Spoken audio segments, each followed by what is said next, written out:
ladies and gentlemen, boys and girls of the internet, and everything in between. No, I'm just kidding.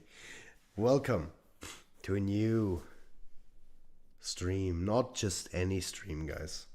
Welcome to the 3-year anniversary stream of Transformers Rise of Unicron. Can you believe it? 3 years, man. 3 years since we started this project. Exactly on this day. Hello, Fire Brothers. Welcome, welcome. I see a lot of people here. Welcome, everyone. Welcome, guys. It's great to be here. It's great to be back.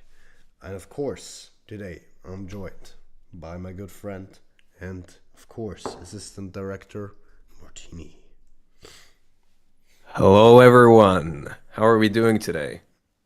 I hope everyone is having a nice time. Everyone's cozy in their houses, waiting for Christmas. Exactly.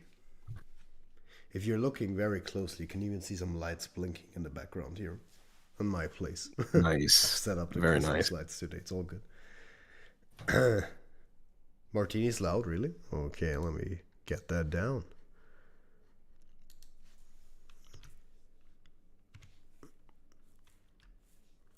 Fire, I swear to God. Oh, We're already starting with the pinging. oh God.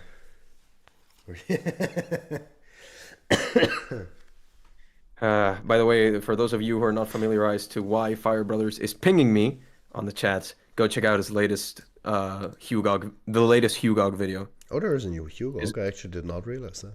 it's it's genuinely funny, and I'm not just saying that because I'm in it. I actually laughed like while I was watching it, and I know what happened. Very nice. Okay, it should be better now. Martini should be better now in terms of volume. Nice. The guy, the guy on screen. Hello, John. You don't know my name. Say my name. I'm just kidding. I'm too silent. That's funny. Okay. Let me crank it up. How about now? Now, okay. Now it should be good. Okay. If you guys are wondering, my voice might sound a bit different today, and I have a bit of a cold. Just so you guys know. Better. Perfect. Perfect. Perfect. All right. So welcome everyone. As I said, 3 years. Yeah, it's crazy, man. Can you believe it, Martin? It's 3 years since we started this project. Since we worked on it. I Yeah, genuinely cannot believe it. Yeah, It is crazy. it's just insane. Yeah, that we worked so Mm. long and hard on this, and here we go. Here it is. Our 3-year anniversary, and so much has happened. So much uh, has been done since then, and Yeah. today is not only a day to look back on stuff and see what happened in the last 3 years, what we did, what we learned, what we achieved, but also it's a time to look into the future, guys, into the future, onto the year 2024, to see for your own eyes what is waiting for you next year for our movie. It doesn't feel that long. It really doesn't feel that long. That's true, Fire. The time flew by. It like didn't feel like 3 years at all. Like I can still remember the exact day when like all of this started to blow up, which I guess must have been the 10th, because I think that is when we set the date for the anniversary. I think. Hype roars on, exactly. It not only will roar on, it will increase. That I can tell you. What did you miss, Kyle? We were just started. It's all good. You didn't miss anything. Is there a Discord? Deathbot? Of course there is a Discord. Of course. Martini, would you be so nice as to plug the link? That would be wonderful. I can and I will. Perfect. Hey, I Thank just you. saw, of course, James the man also here in the stream. Welcome, James. He sadly can't be here today. He's busy, but he'll be there the next time. Hey, Indeed. yeah. Let me quickly There we send go. this. You don't need to do it. Oh, Fire did it already. Perfect. See, fire came through. fire, fire is a good martini. Not like My bad. I apologize. well done, fire. You're promoted to assistant director. Nice. Nice. That's how for a 3-year anniversary starts martini. You're kicked. I'm just kidding. Yeah, that's how it happens. That's how it happens. Yeah. I just joined the stream. How you ever think of being back, of bringing back that Transformers? We're going right in with the questions. Give me a bit till we get there. All in a day's work. Exactly. Fire. So yeah, guys. I mean, it's crazy. It's been 3 years since we started, and I just in the beginning of the stream, I just wanted to take the opportunity, just like we did last time, and just have a look back at those 3 years, and just together think about what happened, how we, what we learned, let me try. There we go. What we achieved, and how. And I don't think that is an overstatement. I think Martini will agree with that. How it literally changed a lot of our lives, in a way. So I just want to reminisce on that bit with you guys today. So, before I begin telling my side of things, Martini, what do you think? What is your look back on 3 years of production? My look back on 3 years of production. Yes. Wow. Well, for me, it's been quite a crazy ride considering how I started off in this production. I remember I was, normal December, Christmas Day. No, I don't think it was Christmas yet. I think But it certainly felt like Martini, it. I think it was after Christmas, if I'm not wrong. I think it's the Could have been day after Christmas. I'm I think it pretty was sure. before New Year's. Yeah, it definitely was. That's true. Yeah.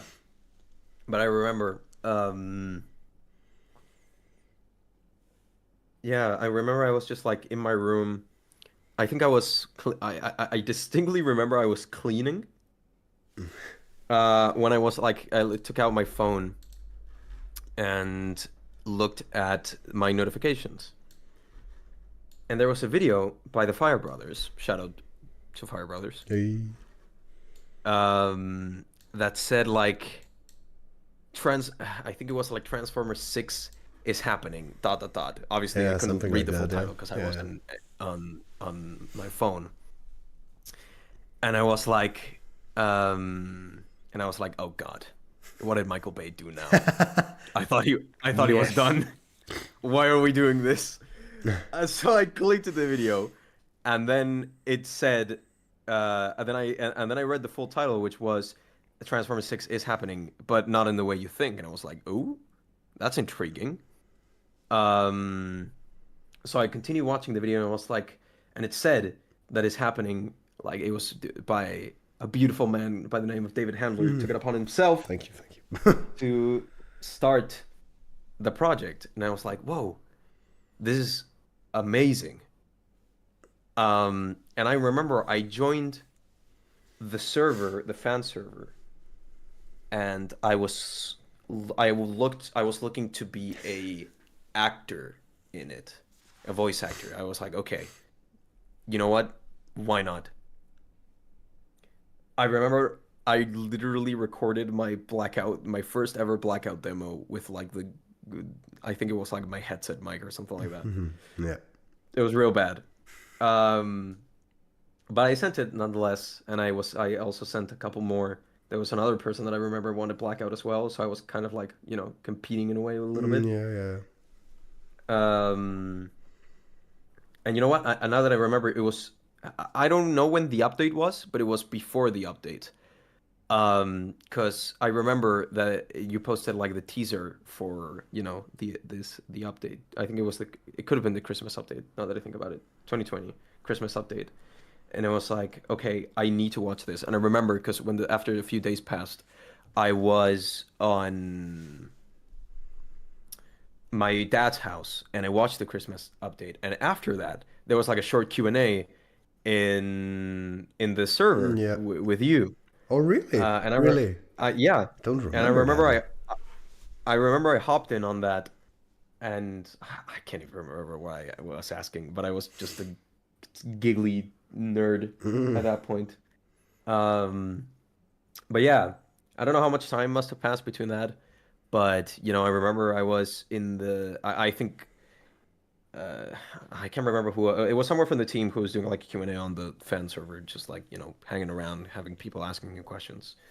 And I remember I hopped in on that, and then you joined. And after a while, everyone blah blah blah.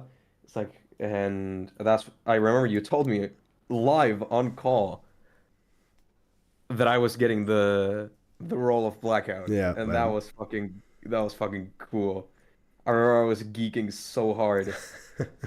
Um, but yeah, that's when it started. So I initially started as Blackout, then it became. Then I started pumping ideas, and I was like, "Hey, you want to be a writer? Sure, I guess." And here we are, 3 years later. Yeah. Not only did I take the writer job, but I'm also the AD now, Yeah, you ascended, yeah. and we've pumped so much shit together, man. The amount of ideas and hours that we've been on call, it's crazy. Yeah. And it also it's so, by the way, hello Tiago.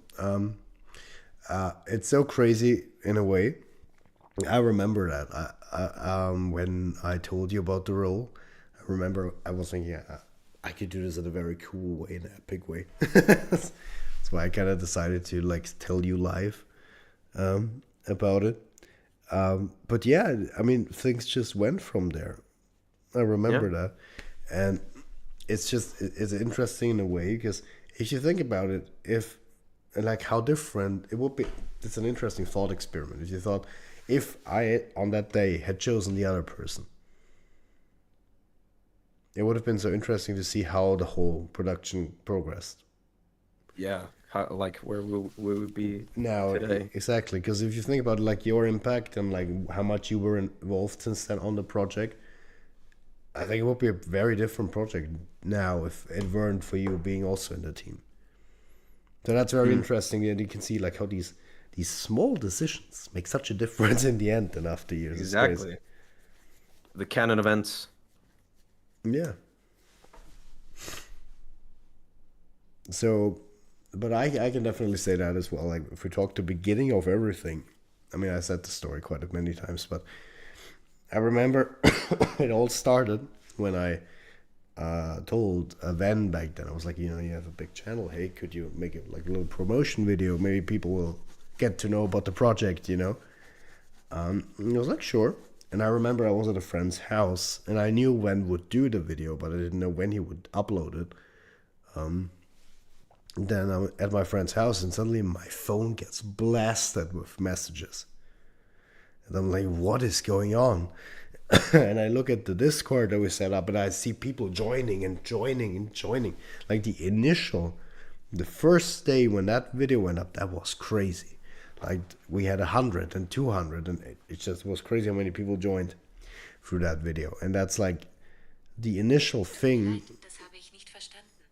the initial thing that really got people to know about the project. So that was an insane thing, and I remember like setting up stuff, and I was really excited and also a bit overwhelmed at first by how much attention we were suddenly getting, because we went from a team of like server of like 10 people to suddenly a server of over 100 200 people, and people were asking me questions, hitting me there and this and that, and I want to voice this character and audition for that here, and then we set up like auditioning. And yeah, that initial time from beginning, which the 10th of December to like the end of the year, that was a crazy time. Like I remember we also, the beginning of the year, the next year 2021 kicked off with a bang, because I remember one of my like big like small of dreams was to someday be able to collaborate with TFI Creations, right? And I remember in 2021 when like he joined to help with the Weave X, if you remember that.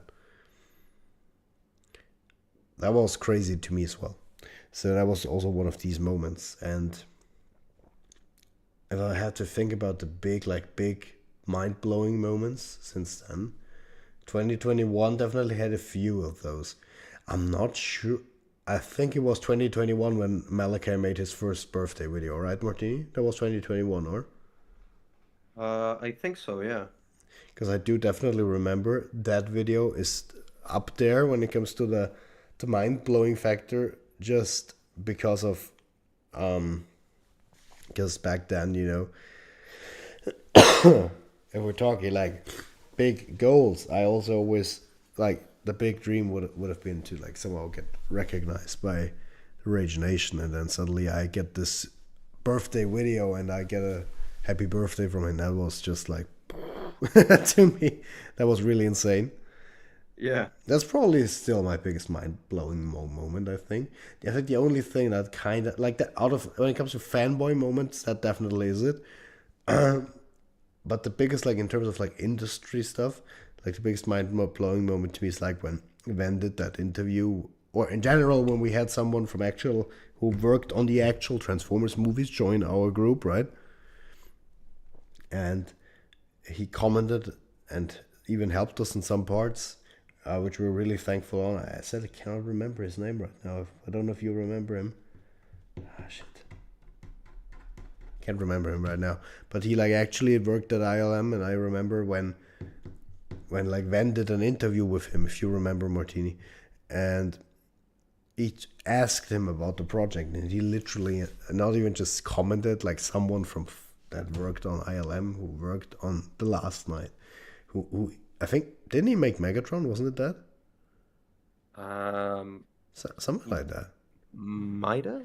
I think Might have been. I sadly can't remember his name right now. It's a damn it, can't remember it right now. But he definitely, I think he said he made Megatron, and I remember he commented on it, and I was watching it, and that in itself was already mind blowing. But then he like said that he thinks if we do it right, this could be one of the best fan films ever made, and I'm like someone who worked on fucking the actual movie said that. That's, you know what I mean? So that's almost already like that's that big step. The only thing that could kind of top that is if like Peter Cullen or Michael Bay would say something. That's like the only thing that can kind of go over that. So yeah, that I do definitely remember that. And even if you remember, we got the voice actor from Lockdown reacted on our Lockdown reaction reveal, and said it was cool. Like that's also one of these moments where like, what the hell is happening? So yeah, there were some crazy moments in there, some stuff that honestly I would have never thought we would be able to achieve, and get. David, sorry to interrupt, but Yes. could you give me a few minutes? I'll be right back. Something came up. Oh, no stress, man. No stress at all. But BRB. Here, see you in a sec. So yeah, that was definitely crazy, and definitely another moment in 2021, which to me was a very big, mind-blowing stuff. Was of course our first teaser trailer. I think you all remember our first teaser trailer. I remember we uploaded it. We hoped that people would like it and people would see it, and then like it went online and it got so many views, and we were so overwhelmed and happy. So that was definitely one of those as well. Those big moments. Because I mean that video, that trailer right now is now over 1.1 million views, which is just insane. That's like this is another goal, like getting 1 million views. So crazy stuff that we've achieved so far. I'm just trying to see what people wrote here. I'm just seeing questions. Let me see. Is Blackout going to be the main one? Well, the movie is called Rise of Unicron, so Unicron is the main villain. May I ask, what do you think is better, Unicron, The Last Night, or Rise of the Beast? Wait, what? Unicron the Last. Oh! Now I get it. Unicron in the Last Night or Unicron the Rise of the Beast. Well, Rise of the Beast. Don't really need to think about that because, well, I mean, Unicron was in the Last Night. I think it could have been cool, but well, I saw his horn, so I mean, wow. You know what I mean? So yeah, it's definitely Rise of the Beast. This is a Q&A. No, this is the 3-year anniversary stream. Of our project. Our project is 3 years exactly today.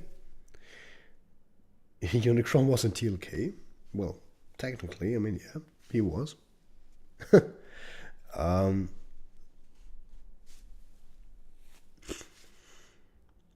I would love to see him do a review on the film eventually. You want my review on the film?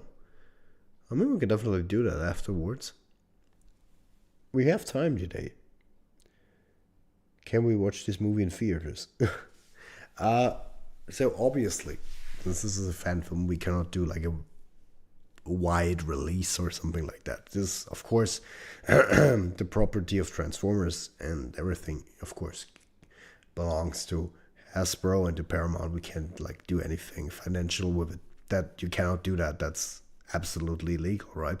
So that's why we put so much emphasis on having it be what's the word? No budget. No, wait. Wait, what's the name? Like non-profit. There we go. Non-profit. So we're not earning any money. We're not monetizing. If you noticed, maybe all our videos that connect or are about our movie are not monetized in any way. We're not asking for you guys money. We're not doing that. And once the movie comes out, which it will on this channel, of course, on YouTube and on YouTube, you will be able to just watch it freely. Of course, you don't need to pay anything. So, of course, it would be cool to have like a wide release, but you can't do that, obviously. Well, if Paramount picks it up, just kidding, of course. But yeah, no, I mean, are we gonna see Egypt? Well, here we go. The first of today. Zach, you'll have to wait and see. I can't tell you, man. But if you do remember, we had like a teaser trailer. I know I'm not gonna say it. It's too no, that's too spoilerish. I'm not gonna say it. The fibers. No, I meant see the Nation do a review of Rise of Unicron. Oh yeah, that would be insane. Yeah, that would be very cool. Like that's another like. I remember I always thought that when we were working on the movie, I thought like think if we like release the official first trailer and then people would start like uploading reaction videos to it. That would be so cool to watch, and I love watching every one of them. I mean, getting a reaction from him would be just insane, let alone a review.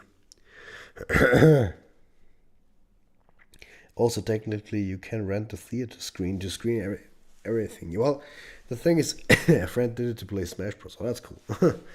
Although I don't know, when you're playing a game, is like having such a big screen actually cool? I don't know. Isn't that maybe a bit more of a hindrance than good? I don't know. But the thing is with what we'll definitely do, since you mentioned renting, there is an option in our theater, local theater here. If you can save points on an app, whenever you buy tickets, you can save a few points. And if you have not enough points, you get stuff for free, like, I don't know, popcorn, drink, ticket, you know what I mean. And you can even save up. I mean, it takes quite a bit, but you can save up to get a whole theater room for free. And you guess what I'm doing right now? When I saw that, I was like, that's it. That's the way how we can get like one showing of our movie, of course, for free for everyone. But we can actually screen it in a movie and show it to people. That would be just insane. So basically, if you're living close to Europe, well, no, you should live in Europe, and you're close to Austria, then that is your chance. Once we get it released. By the way, again, I don't know how much will let me hear. Okay, it's still okay. It's so good. Because my voice, as you can tell, is a bit affected by my cold. The Daniel is doing very well, Thiago. Thank you for asking. I just met him yesterday. We watched a movie together. With a friend, we watched Godzilla -1. Very good movie. Recommend. I feel like my voice is giving out. Hopefully not this early. Okay. Would we see Unicron's full face? Oh man. How do you think I can answer that without spoiling? I can't tell you that, man. You'll have to wait and see for that. Yeah, -1 was really good. I do agree. Really good movie. Hey, Blastertronos, welcome. Hypothetically speaking, if there were to be another film set after Legacy of Worlds, would you like to see new characters, new storylines, take the spotlight, or just focus on old characters? I would definitely like to see new characters and new storylines. I definitely like to see like a new spin on it, you know? I think it's better if you have something new, something fresh, and you don't forcefully continue the storyline that the Michael Bay movies made. You just try something new, something fresh, make a spin-off or something like that. Yeah, that's something I would like to see after. Yeah, no worries, Thiago. You can always ask. No, you haven't missed anything yet. We're just reminiscing right now. Are there gonna be more Transformers in Rise of Unicron? There are quite a few in Rise of Unicron, my friend. I hear the movie had a much smaller budget than 50 million, according to the director. Yeah, it's crazy. With Godzilla -1, it's really crazy because the movie looks really good. Like the effects, 99% of the time look very good and up there with all those other blockbusters that we're getting right now in the theater. And to think that the budget for that movie was 15 million when like other big blockbusters of that scope cost 150, 200 million, and it looks as good as the others, tells you that something over there in Hollywood isn't done right in some studios. Thiago, ich verstehe sehr gut Deutsch, da ich aus Österreich komme. I understand everything, man. I'm ready for Godzilla X Kong. I saw the trailer. I mean, the thing is, guys, I'm not that big into the lore. Like, I had Daniel watch it yesterday just to see his reaction because I was interested to get like his view because he's a really big fan of Godzilla, and like he knows all these like characters and stuff that I have no idea about. Like when I was watching the trailer, well, for the most part, I was like, "Who's that guy? Why is Godzilla pink?" And I didn't get it. I mean, well, it looks kind of cool, but I have no idea what it is referencing.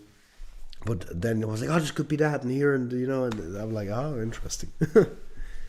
So yeah, how's the progress? Progress is doing really good, and well, you're definitely gonna see something regarding that today.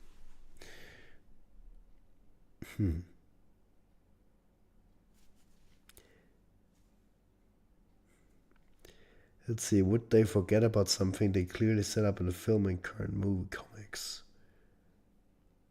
Wait, what? What do you expect to see in Rise of the Beast sequel? I'm hoping they forget about the GI. I mean, here's the thing. I would definitely also hope. I would also love for them to forget it, but they won't. Because why would they set it up? It was such a big setup and they also talked about it, so why would they then suddenly decide to not do it? I mean, still, I'd love for them not to include G.I. Joe in the other movies, but I think we will be getting that. Godzilla versus Metroplex, who wins? I think Metroplex. I think that's actually quite an easy decision.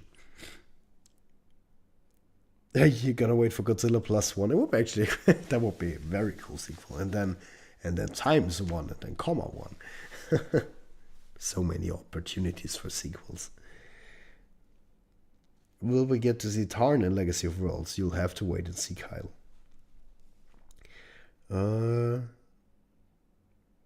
No, Deathbot. But Blackout is not going to be the main villain because the movie's called Rise of Unicron. So obviously Unicron is the villain, the main villain. Guys, I quickly need to get a tissue. I need to sneeze. Call back also, since we talked about the last 3 years of production. Who, write it in the chat. I'll be back in a second. I just need to grab the tissue. Who remembers the famous Daniel sneeze? Who remembers that moment? Write it in the comments. I'll be right back.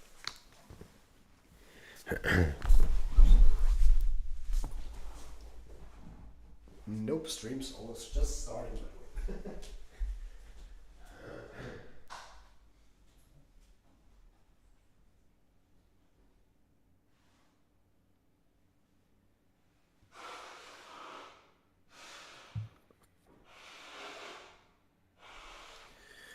All right, I'm back. Hello?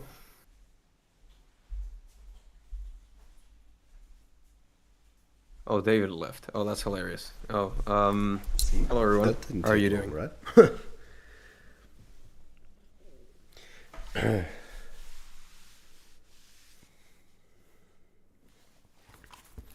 All right.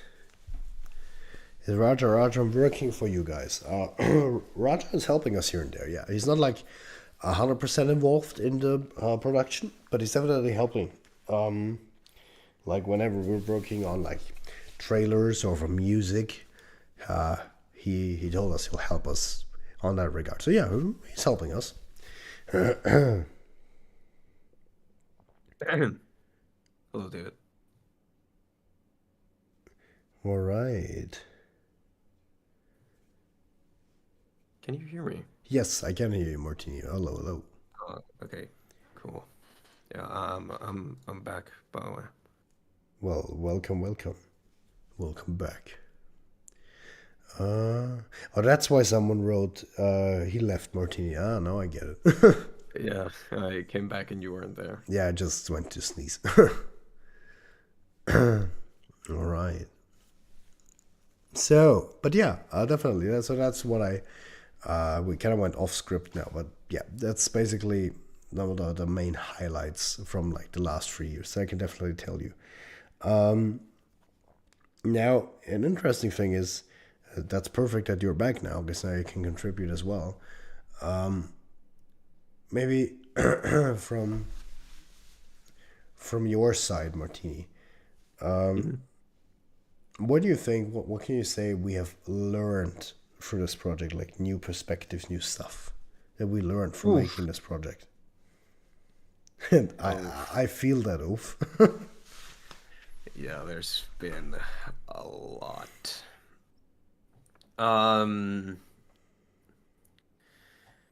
There's been a lot. A lot.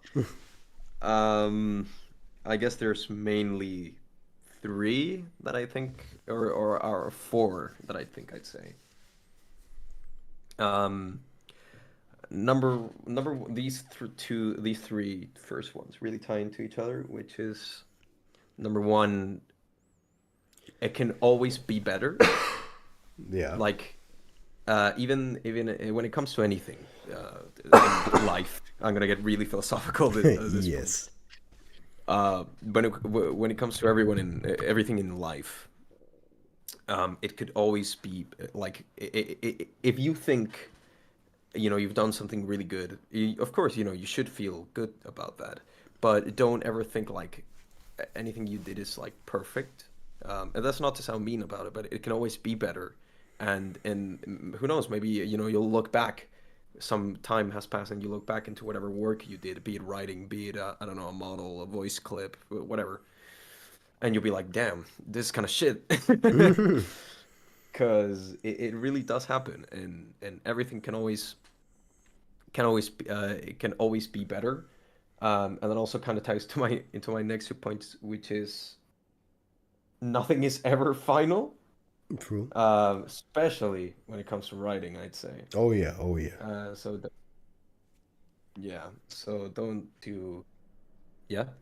Oh, we had a little internet meltdown, but I think we're back. Oh. Wait. Yeah, we're back. Okay, all good. I hope we are. Okay. Stream's lagging. Are we back? Let me see. Let me see. Yeah, okay, good. We're back. Oh, but my All right, webcam back. went out. Oh, guys, you need to tell me. But continue, Martin. Yeah. Um, what I was saying is, what was I saying? Well, I'm mainly talking about the things that I've personally learned uh, through this project, which is, nothing is ever final. It's very important to always look back at what you do with an objective set of eyes. Um, I had to learn that myself, especially to like be sort of, I'd say, uh, uh, uh, uh, self-aware. I don't know if that's the term that I want to use, but to be critical of your own, reflective of your own work. Nothing is ever final. You can always improve.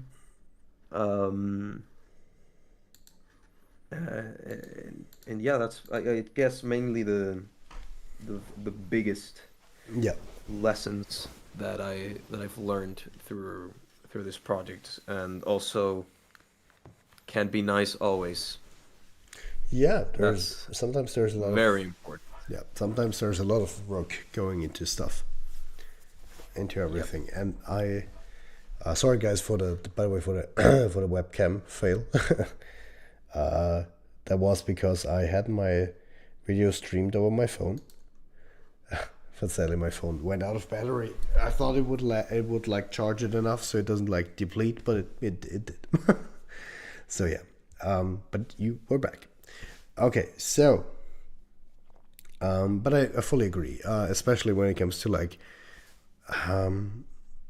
there's so much stuff we learned through this project in these 3 years. I mean, we learned from just a little bit more basic stuff, like as you said, like something when you think something is finished and done, think again, because there is a lot of stuff that goes into this. Like I remember my friend telling me once we finished the first draft, it isn't done, man.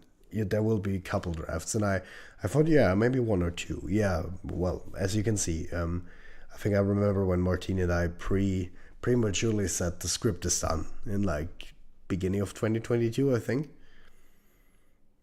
and then like now, in when did we finish? November of 2023, we can safely say it is finished now. I mean, yes, we did get the main story done in 2022, but we kept refining and finishing and polishing it up, and now it really is done. And even then, we're still tweaking some things here and there. So yeah, that's something. Then one thing we definitely all both learned: organization, right? Main thing, Yep. organization, pre-planning, and how much work goes into making a movie like this. That is definitely something we also learned through this production, Absolutely. also the hard way, but we did. That's why stuff took a bit longer here and there, because we took time to really Yeah. get into the groove and understand how that works. But then again, I mean, this is the first time you do something like that. It makes sense that you make mistakes and do mistakes.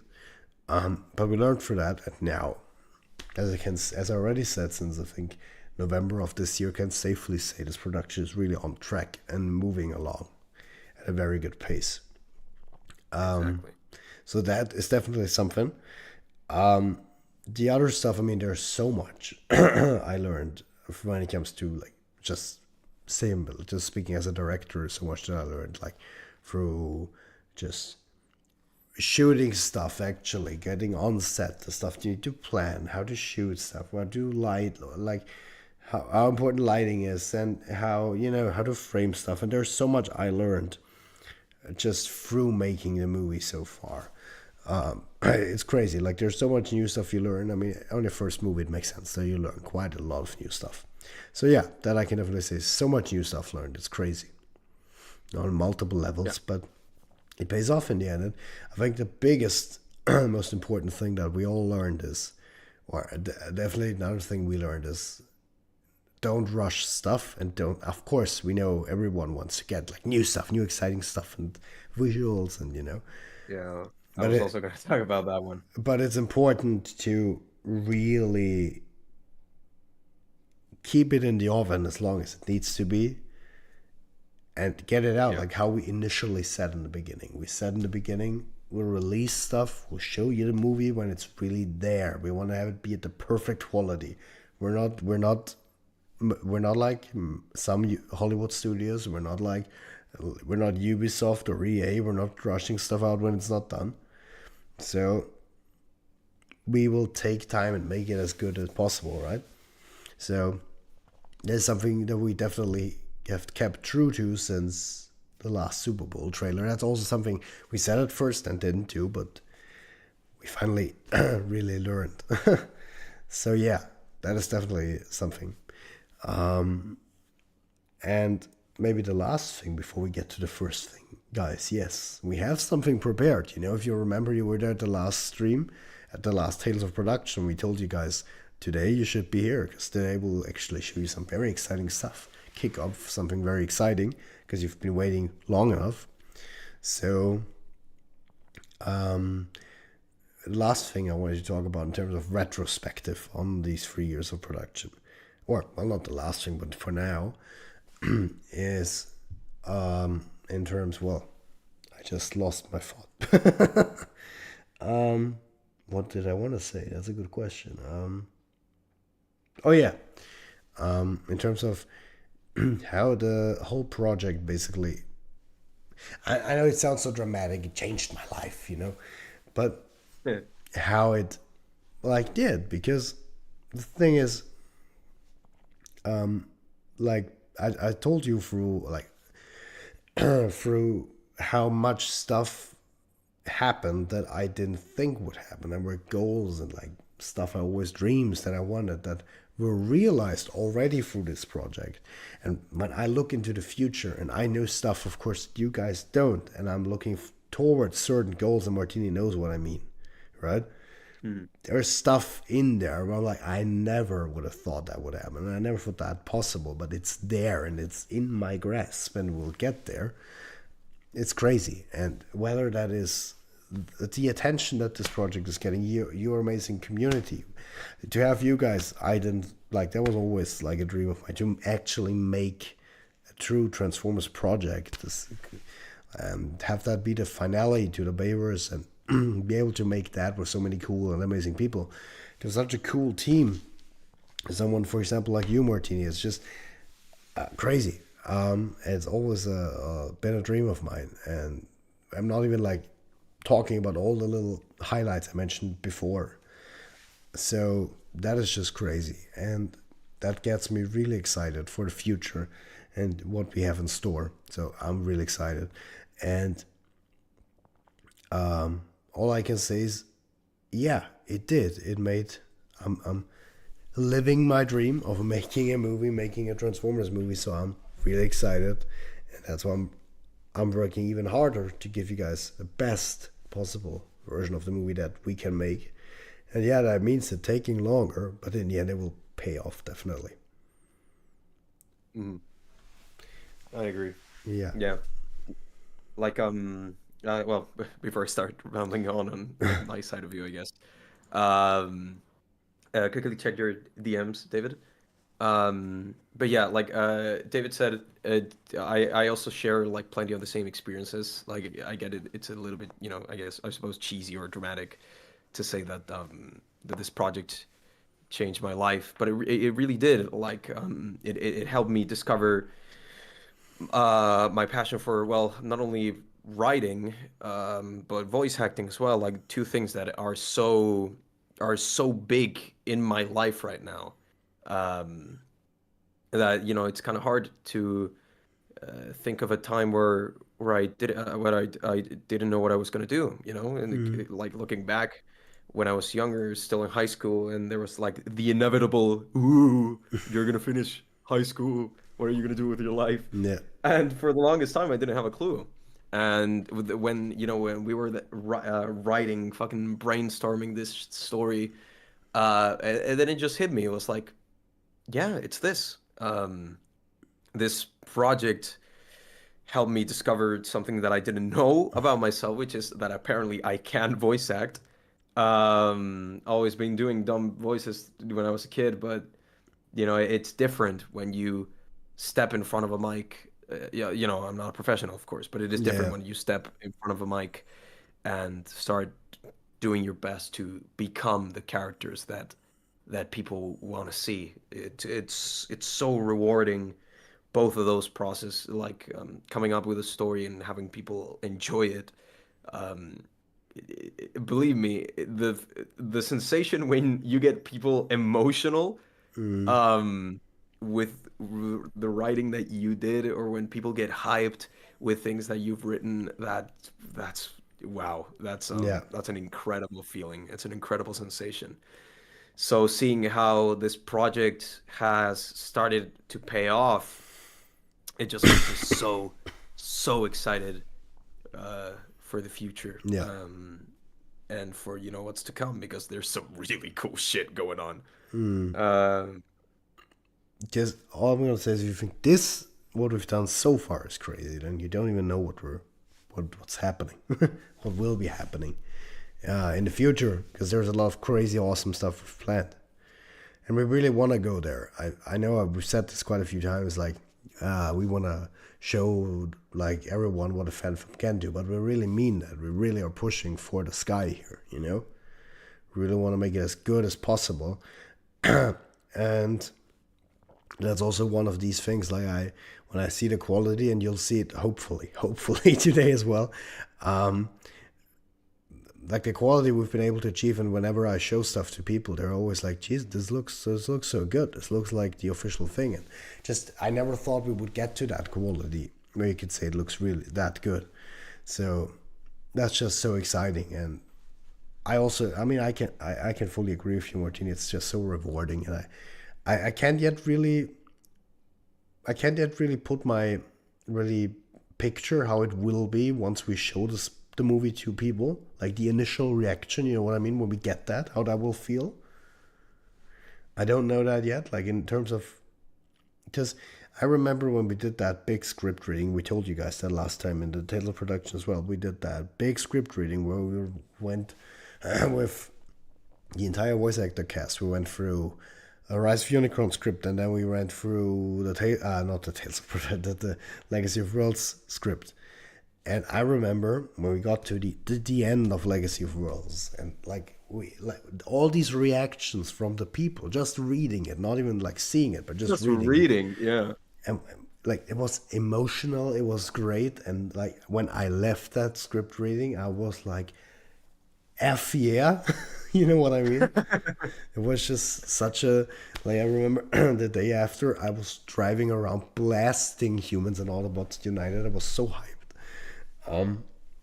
And I still am, because it's like, it shows like we really were able to create something special, and all of that work paid off. And like, I can't yet imagine what it will feel like once that movie really gets shown to people, or when like I watch it with friends and the rest of the team in the cinema. I can't picture that, but it would definitely be, I think, very, very cool. Thanks, Zach. Thanks.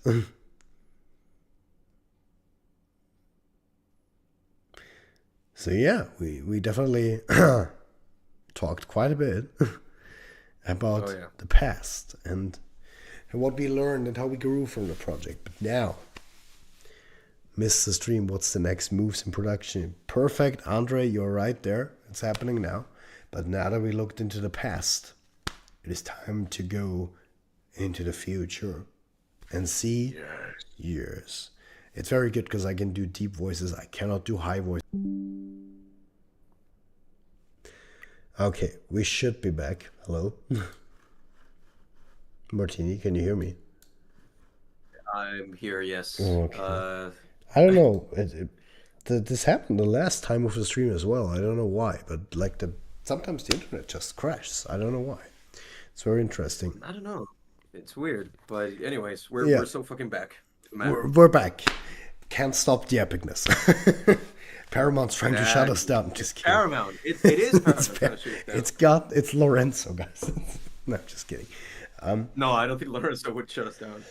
To be honest, he would be probably the only person who genuinely wouldn't. Yes, the Babers is back, and everyone's like, no. He's like, yes, Bay, hell yeah. Hell yeah. Okay. Um, but yeah, we're gonna look into the future, and we're gonna see what's next for our production in 2024. And finally, I can tell you that, guys, you've been waiting and waiting and waiting for quite some time for us to show you stuff, for updates, for trailers. But I can definitely tell you, this year, 2024, this will be a crazy, very big moment.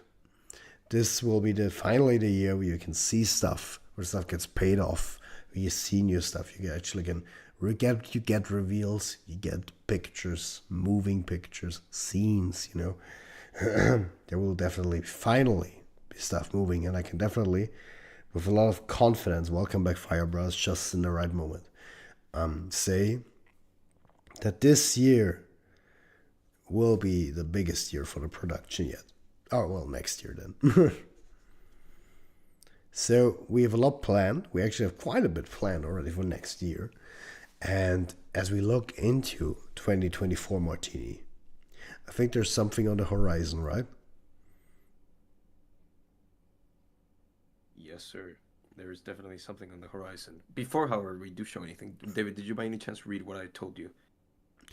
Did you send it to me now? I did. Okay, then no, I didn't. Yeah, I do agree. All right, cool.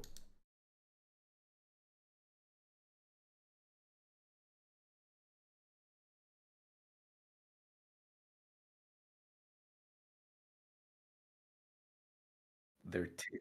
Okay. Well, everyone who is on the stream right now, we have been cooking something very interesting. Our boy James has been talking with us very closely. We've been talking with James very closely because we've been cooking a sort of, I guess, push is perhaps the correct word that we could say, right, David? Yeah.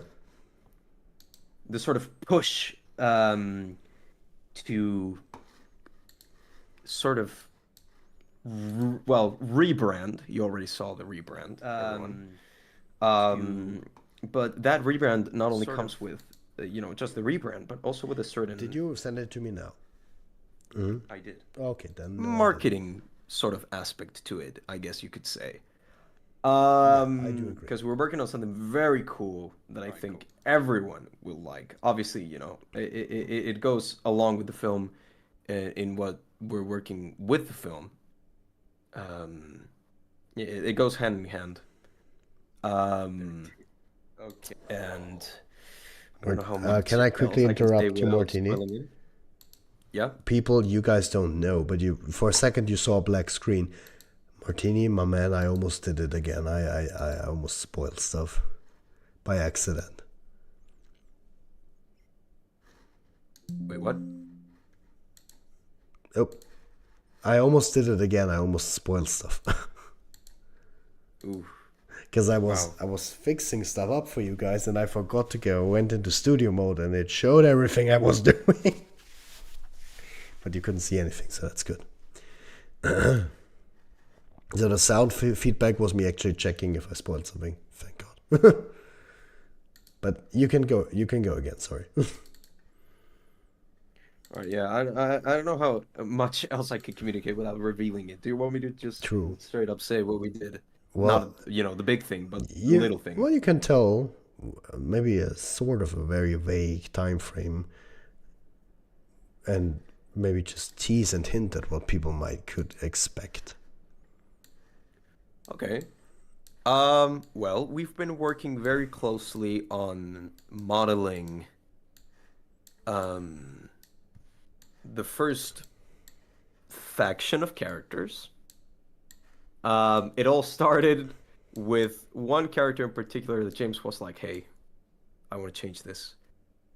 And then we started talking about it, and it was like, yeah, let's change it. And that sort of like started snowballing into like bigger sort of aesthetic like look back at everything. Um, it started into us looking to work closely into finishing this first faction. Um, so that not only could we use it to show you guys what we've been working on, but also show more people, use it as sort of like leeway to show the world what we've been working on. Exactly. Um, I'm trying to be as ambiguous as I can with also trying to kind of hint at it. I don't know how the balance is sort of happening as well here, but anyway.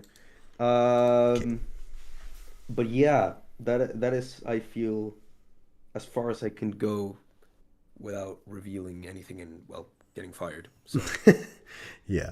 So basically, that's what I can tell you guys is, as Martin said, and we said this in multiple tales of production, we're working very hard right now on getting all the models done, getting them rigged and everything so they can move, so we can finally start animating a lot of stuff. And we're working towards, we have a very certain system finally established that will help us get everything done. As Martini said, we're working on a certain faction right now, finishing every character off. We're making great progress on that front. And while I can't show you, of course, everything we could, but we have something very special planned. Once we reveal that early next year, so that I can tell you, early next year, you'll get something very special finally, something very, very cool we're working on. I think you guys will like it. But for now, for today, since for all of you who are here to celebrate the 3-year anniversary with us, we'll kick off the hype phase for that reveal today. And from today, we'll start to build and build and build and build towards that big reveal in early 2024. So guys, are you ready for the first sneak peeks, the first look at what this reveal possibly could be, and also look at not only our new revamped, redesign, our what's the word that I'm looking for? Reimagining, not reimagining. Help me, Martini. When we changed all the banners, the word revamped, I don't know. of our new production. You get not only get a look at our new production way of doing things, the quality we're aiming at, but also get a little taste for what we will be revealing early next year, and also maybe a little hints at what our movie could be about. So without further ado, guys, we'll switch to a black screen.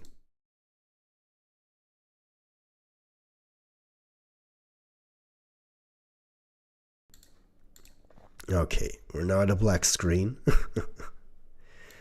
And now, guys, without further ado, I present to you the first teaser poster for our reveal, and that is the teaser poster for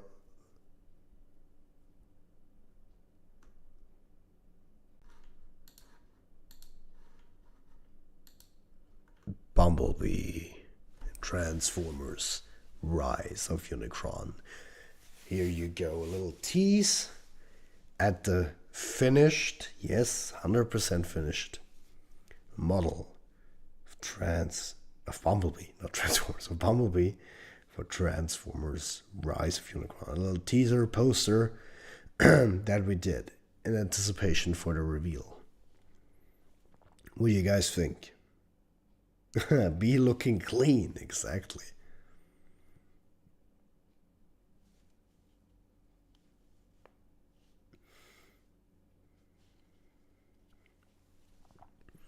Of course, we can see B standing in front of an ominous presence.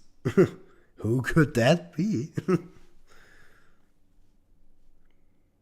don't know. Do you know, Martini? Are they asking which character is this one? No, no, I was just saying who the ominous presence in the background is. Oh, oh, it's tough to say, I guess. Mhm.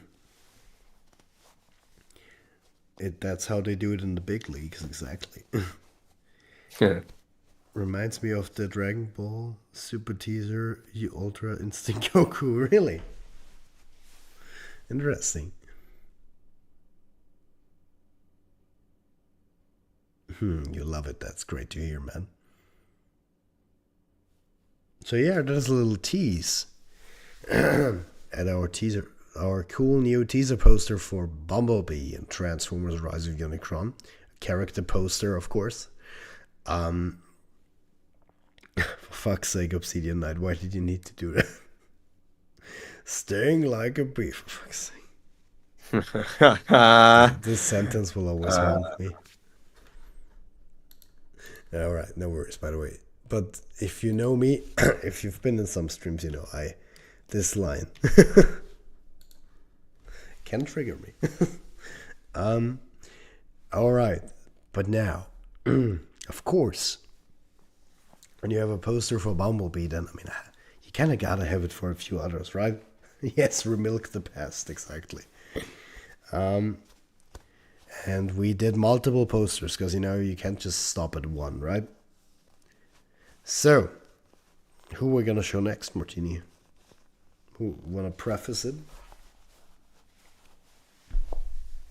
Give me 2 seconds. Yes.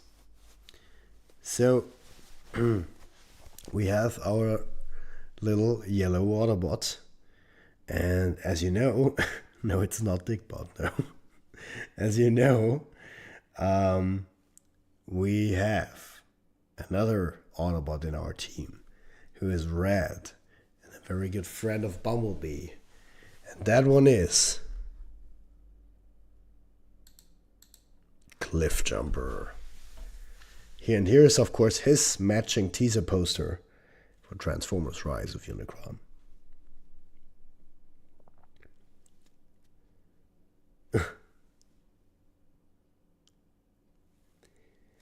And also wanted to mention all these posters were made by the great James, of course. He made all of them just for today to kick off our hype event towards the reveal. Yes, he lives. He does live. Yeah. Well, I can tell you safely, he is not dying yet. My boy is gonna die, isn't he?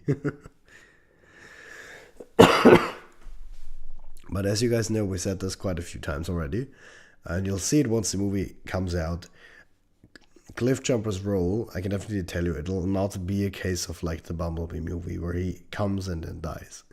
So he will have a way. Or will he? No, I'm just kidding. I'm just kidding, everyone. I'm just kidding. Or will he? Yeah, no. But we will have a way bigger role in the movie. You will definitely see that once it comes out.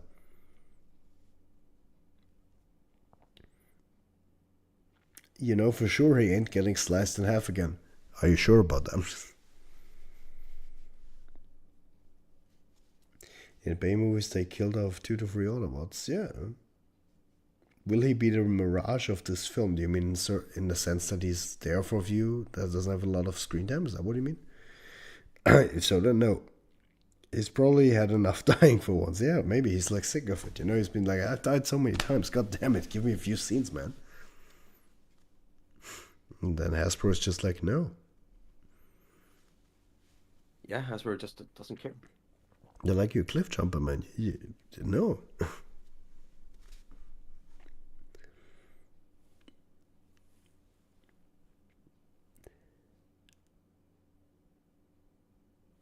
All right.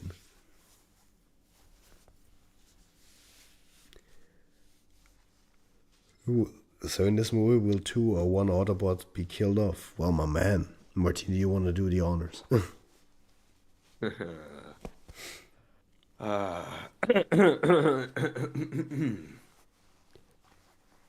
You'll have to wait and see. Yes. Perfect. Is this a hint of a new trailer? Oh, could be. Who knows? Oh, who knows?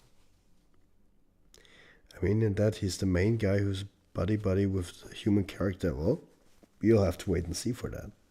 Oh, that's what you mean. Oh, you mean? Sorry, when I heard Mirage, I thought of Dino. Sorry, I didn't think of Rise of the Beast for some reason.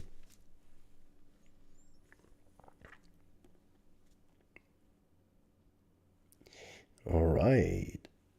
So there's one more thing I also want to show you, but that one you already know, guys. But still, since it's matching some shape or form as well, as you know, now we have we have a teaser poster for Bumblebee. We have a teaser poster for Cliffjumper, and we earlier already revealed our teaser poster or our banner or poster for Optimus in the movie, where you see him looking very earnest, as he often does. Yes. That's something. And of course, with our new Looking wise, looking mighty, looking wise, looking mighty. I don't know. looking just prime. And Ah, ah, ah. and also a new redesign title as well. Teaser poster for Megatron. Well, at one point, sure. Banger poster. Well, thank you so much. And again, all these posters were made by the amazing James. He just knows how to crank out these amazing posters. How did you know about the glasses? eBay, exactly. Like a wise man once said. We've only seen Grimlock so far. What about the other Dinobots? Well, I think we did say everyone who will be in the movie, right, Martini? Didn't we say that already? Like full cast reveal? For the Dinobots, I mean. Oh, for the Dinobots. I don't think we have. Oh well, I think we kept it at you'll have to wait and see. well, in that regard, then we'll have to wait and see. Sorry, man. Yeah, we've only seen Grimlock so far. What about the other Dinobots? Yeah, I think we kept it at you'll have to wait and see. So Shockwave is getting his G1 look. No, I don't know where you heard that, Raptor, but no. I guess he refers to like the render, yeah, G1 colors, like the renders where he had the yellow eye. Yeah, those old well, again, when it comes to these very old renders that you saw in like early 2021, don't read too much into them. Quite a bit has changed since then, also script wise. And when we say quite, we mean a fucking lot. a huge lot. A huge lot. Exactly. Well, you have the Dinobots speaking. Well, we did say that Grimlock will definitely speak in this movie. We did say that. Will he become a herald? Who? I don't know who you're referring to, Multiverse. You gotta be more specific. Although, even then, you'll have to wait and see you, but you can try. Evil David, you can see right now. Exactly. That's an old one. Yeah. A huge amount. I see you fire. Exactly. So there you go. First trailer drops at the Hugh Gawk video. I'm just. Hey. That was something. That would be interesting, yeah. Are you gonna show any of the updated models? Well, I mean, if we're being honest, wrong slide. If we're gonna be honest, well, if you look at these teaser posters, then, well, you're actually seeing them. You know, these are. I mean, maybe I have to say this too, but the characters you're seeing there, this is not concept art. This is the actual CGI model that we have for our movie. This is it. It's not like a concept or not or in progress thing. This is the finished models, just from the back, as we're teasing them right now. All right. And the same, of course, goes for Optimus Phase 2. This is the actual CGI model for the movie. And why would we be showing you all of this? Well, what does it mean for the reveal? You'll have to wait and see. But as I said, we will be building in terms of hype and sort of advertisement, if you could call it like that, for the trailer as we approach the date. Hope we see Crosshairs reacts to him talking. I see. Is Megatron gonna be the main villain? You'll have to wait and see. Are you using Unreal Engine? No, we're using Blender for the most part. But we do use Unreal Engine for some things. Yeah.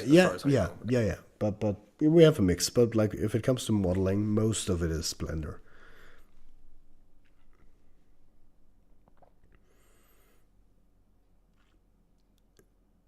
All right.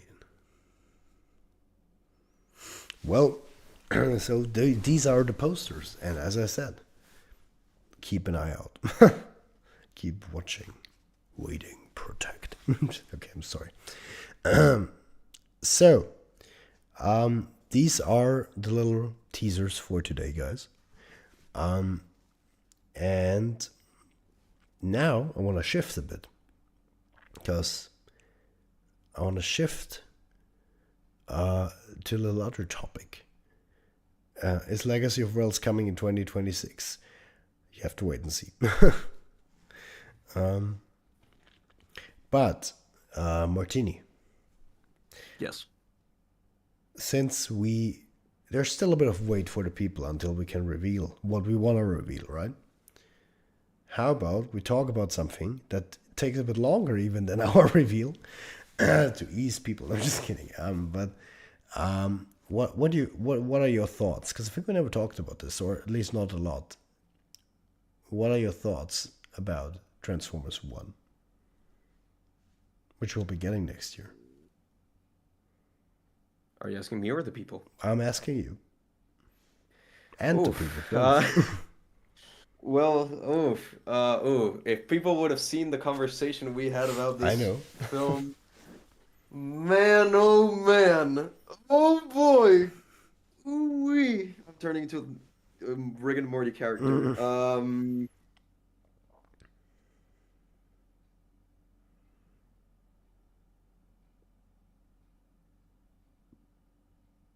Ooh-wee. Well, I can say myself that I'm cautiously and skeptical and excited.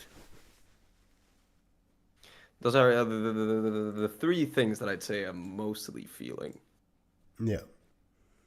I am cautious because Hasbro is Hasbro and Paramount is Paramount, and sometimes they do dumb shit that I don't like. I'm skeptical because I've read, well, I don't know. There's just some little bits of it that it's like, because I can tell what I can tell what they're going for. You know, it's the origin story, of course. Yeah. We want to see we want to see Megatronus, we want to see Orion Pax. That's all we want to see, and I think it could be the doorway for possibly one of the best Transformers films ever. The problem is that Hasbro being Hasbro and Paramount being Paramount, I don't know how they are going to lean into that. I don't know if they're going to be, I don't know if they're going to say, okay, let's be IDW, or they're going to say, okay, let's be fucking RID 2015. You know what I'm saying? Mm-hmm. I don't know how much they're going to limit what is talked about. Because the story of Orion Pax and the story of Megatronus is very based in politics, it's based in inequality, and those are concepts that usually children don't know about. The thing is, Transformers is a franchise for kids. So I don't know. I really don't know. I know that Bumblebee's gonna be in it, although I wish he wasn't, because I would like for the focus to be on characters that legacy-wise are supposed to be there. If Bumblebee is gonna be Orion Pax's best friend, I hate that because it should be Ironhide. But then again, I don't know. Cautiously skeptical about it. I know that I'm not that annoyed about the Chris Hemsworth thing because Mm, I know that he's going to be Orion Pax and Peter Cullen is going to be Optimus, and that's been confirmed that Peter Cullen does appear in the film. He's probably going to be narrating as the older Prime and probably make an appearance as old Optimus Prime at the end. mm. And Chris Hemsworth's just going to be basically Orion. I don't know if they're even going to go with the names Orion Pax and Megatronus. I so wish they would. I I hope hope they they would. don't That call would be them. weird if not. I really hope they don't call them Optimus Prime and Megatron. Just call them Megatronus Well, and probably. Orion Pax, or even Megatron. You know, they can keep Megatron, but I wouldn't like for them to just call Optimus Optimus. Just keep it at But Orion then again, Pax. Megatron would be weird. I mean, Megatron, yeah, sure. I see what you mean. You could get away with that. I mean, the fans would still not like it, but you could get away with it. But like Optimus Prime would not make sense at all. Why would he be Prime? That's that's the thing. I don't know. What if they do the like War for Cybertron thing and just call them Optimus? But technically, you I could do wouldn't like that. that, to be Yeah, honest. the same. I, But yeah, I don't know. That's why I'm skeptical about it because we haven't had that much information. You know, we still haven't gotten a trailer or anything. mm-hmm. We still haven't gotten designs. So you know, there's good things like the fact that it's origin story, the fact that it's done by ILM, so it's gonna Yeah, look beautiful. yeah, You know, but we still haven't seen the designs. We haven't seen the aesthetic. So I don't know. That's why I'm cautiously excited. I don't want it to be a dumb kids movie. I would really like for it to be what it's supposed to be, which is again to tell the story of Orion Pax becoming Optimus Prime, Megatron is becoming Megatron, and basically funding the Decepticons and you know the war for Cybertron mm, and stuff like that. yeah. I mean, I think, as you already said, I'm also cautiously optimistic. Like when it comes to the story, as you said, of course there is the chance that they might change and swap and do simplify stuff to the point where it will kind of suck a bit. Mhm. But technically, that this movie, when done really right, could have the chance to be epic. Like it could be the thing we always wanted to get, which is like the That's the actual thing. have a movie set on Cybertron, full on a Transformers movie without human characters. Have it actually show on top of that the stuff that happened before the war, not always the war and the battles, but no, just give me how it led to the war, what happened, how did it came to be. That's such an interesting thing that they never really explore. And if they do explore it, then it's often very briefly and just, this is how Optimus and Megatron came to be. But yeah, technically, this is a movie where I'm like, this could be very cool. So I am excited. I'm a bit the only thing, like the thing that right now makes me the most iffy about it is I've seen the leaks regarding the designs. I find if those are real, and I heard they pretty much are, those look a bit weird. I'll be honest. I'm open to it since I know it's animation, so of course it'll be look different. The live action that just makes sense. But they do really take a different route when it comes to the design of this, and I'm open to it. I'm just a bit taken aback at first. So that's maybe the only thing I'm right now a bit skeptical on. The other thing I'm saying, I'm cautiously pretty much optimistic. Let's see. Yeah. No matter how it turns out, I'll be watching it either way. Yeah, same here, man. Sad. Well, yeah, of That's course. a You know, it's given. not like I'm not gonna watch it. That's a given, obviously. But I don't know. I think the more interesting question is what would we like to see in Transformers 1, David? What would you like to see in Transformers 1? Which maybe characters or certain events, certain aesthetic choices? I don't know. Mm, if you would have to ask me the perfect Transformers one to me would be that would be sort of a political thriller in a way, Mm-hmm. where you see the struggles. You really get to see how the people live on Cybertron, the struggles that they feel, the divide between the different factions, not factions, but different social Classes. classes, and then the council struggling. Maybe they're corrupted, something like that, and Megatron is someone who wants to change the system, better everything for people on Cybertron. But you see how through his goals he kind of gets corrupted himself in a way, falls from the goals he has established for himself, and you have his friend Orion, and you kind of see all that in a very political, very personal character to character story, which would be in itself already a big departure from the movie, the Transformers movies, because they probably would not feature a lot of like battles. I think, sure, towards the end, definitely, but At least, yeah, not big ones at least. yeah, because we're not there yet. It just makes sense because it wouldn't make sense to full on big ass battles like in Bumblebee movie because we're not at that stage yet. We're getting Yeah. there, but not yet. And I think could be Transformers One could be a very cool opportunity to show us characters that we haven't seen before in the movies. Because this just lends it, because we're not yet there with like Starscream being second in command and stuff. You know what I mean? So just show us maybe new other characters. Don't just give us all the old characters we already know. Yeah, true. Clone Wars did complex politics for kids and nailed it. Yeah, it can be done. But I mean that was a Yeah, TV show though. But yeah, still. that's Yeah. the problem. I mean, you of course you cannot like, and I'm not like that's not something I am hoping for. I know you cannot like fully deep dive, go into all the details in one movie. It's not possible, but you can still aim for it and explore it. You know what I mean? Yeah.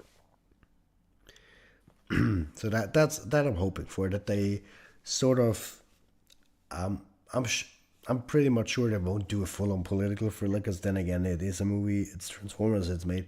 They are making it for children, and I'm pretty sure they won't do that to such a degree that I want it to be. But I hope they still explore it, and if they do, then I'm happy already. Difference is that Clone Wars had George Lucas and Transformers has Lawrence. Hey. Well, as I always say, we need our Lord and Savior Michael back. Martina's like, I'm not sure about that, man.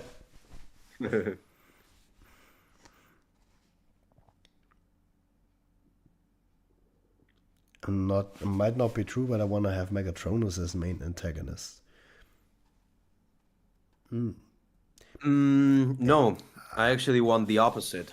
I I want Megatronus to be the main character. I want the focus of the film to be Megatron and how he falls from grace, and have Optimus as like a secondary character who then becomes the main character. You know, like third quarter of the film, Optimus then comes into the spotlight. I would extend it to say I would like the movie to be focus on like the relationship between Optimus and Orion. Orion and Megatronus. Yeah. That is something that I really want to see as the two main characters in the movie. Oh, the Fallen. Oh, the original Megatronus. Oh, okay, that makes sense. I see.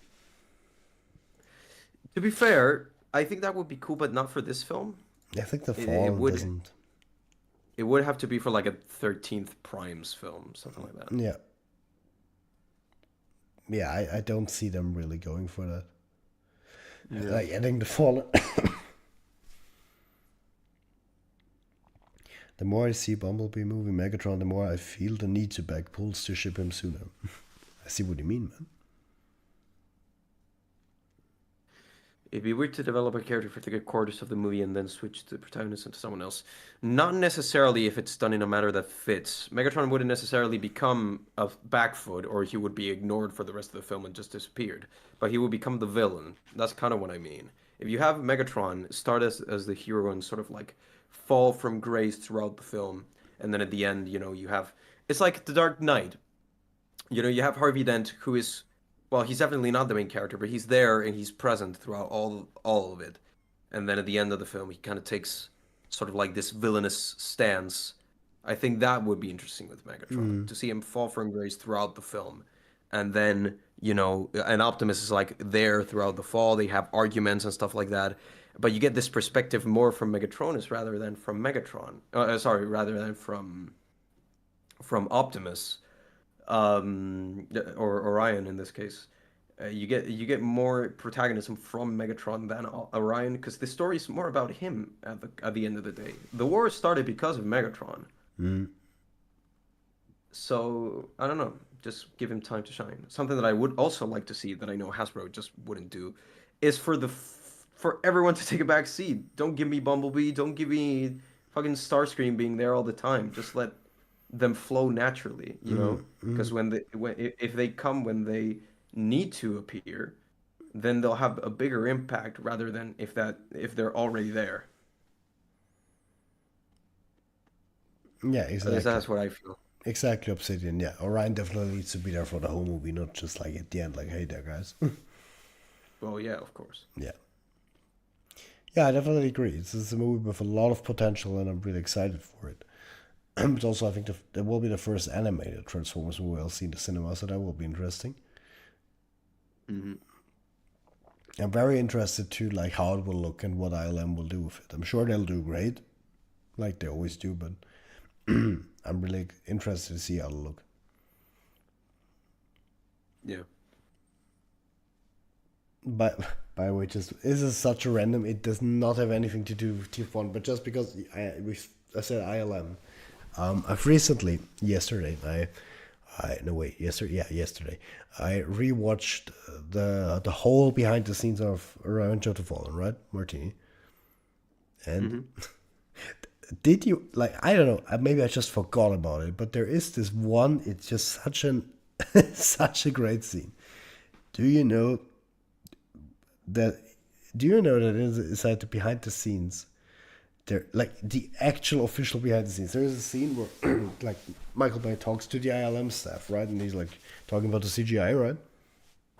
You have like a Okay. session, and like on the screen, and that in itself is already amazing. You have that shot where you see Devastator's balls. I'm not kidding, by the way. Nice. No, no, Okay. that in itself is nice, but then what he does is even nicer, and I could not remember that scene, and I just had to laugh when I saw it, because it's just perfect. I can picture that happening. He literally, Michael Bay walks up to the screen. We sadly don't have the audio because it's dubbed over, but you see him taking both of his hands and mimicking the balls. I think he was at that point explaining maybe the motion of them and how that should look, but just that scene, it's just it's, it's amazing that they put that in. Oh my God. I just can imagine like while staff is there, then Michael's like, I want to have the balls move like this so it's realistic. They need to have proper realistic physics. Exactly. This is a great scene. I was like Oh that. my God. Yeah. Oh man. Gotta love Michael. Yeah. He just he's just great. He is. Top 10, top 10 cinema moments ever, exactly. Like, who cares about Citizen Kane? Like, that moment when Simmons was under the enemy scrotum, that was pure cinema. Exactly.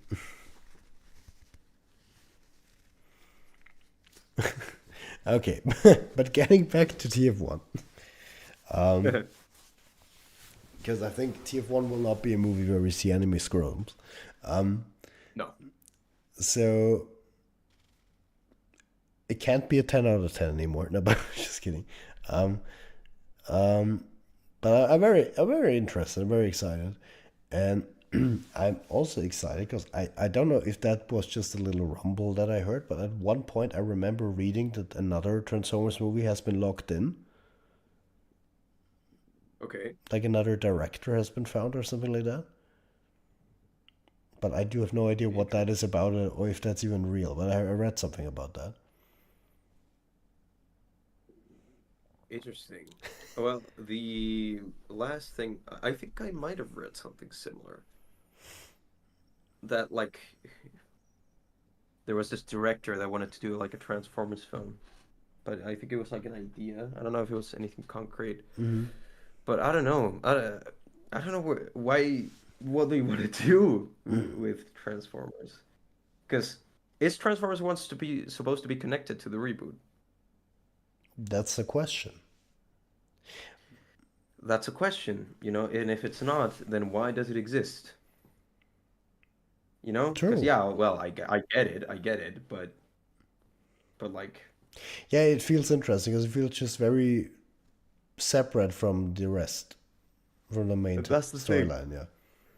Because originally it was supposed to be, Bumblebee 1, Bumblebee 2, the prequel on Cybertron, the Optimus spin-off, and then Rise, and then the next film, and a Beast Wars film. Yeah. Bumblebee 1 happened, Optimus spin-off, I think I got canned. Bumblebee 2 and the Beast Wars film turned into Rise of the Beasts. Um, and it's so this is this supposed to be our Cybertron prequel? Maybe. Yeah. Maybe that's supposed to be it. Yeah. But then again, it looks, I don't know, like the shift. Like, yeah, of course they're not going to do full, Cybertron scene style of animation for the whole film. That would just be way too expensive. But they should do. But at least similar designs, I suppose, or I don't know, or at least the same aesthetic. Just take $500 million and shove it into the movie. Hey, give me live Yeah, action Cybertron. No, I'm just kidding. I know it's not realistic.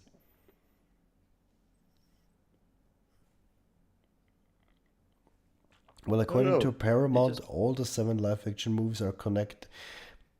ugh, don't give me that. Don't give me No, that, no, no, wait, Lorenzo. wait. Yeah, Obsidian, you need to rephrase that. Not according to Paramount. According to Lorenzo, that Lorenzo. that's just Lorenzo.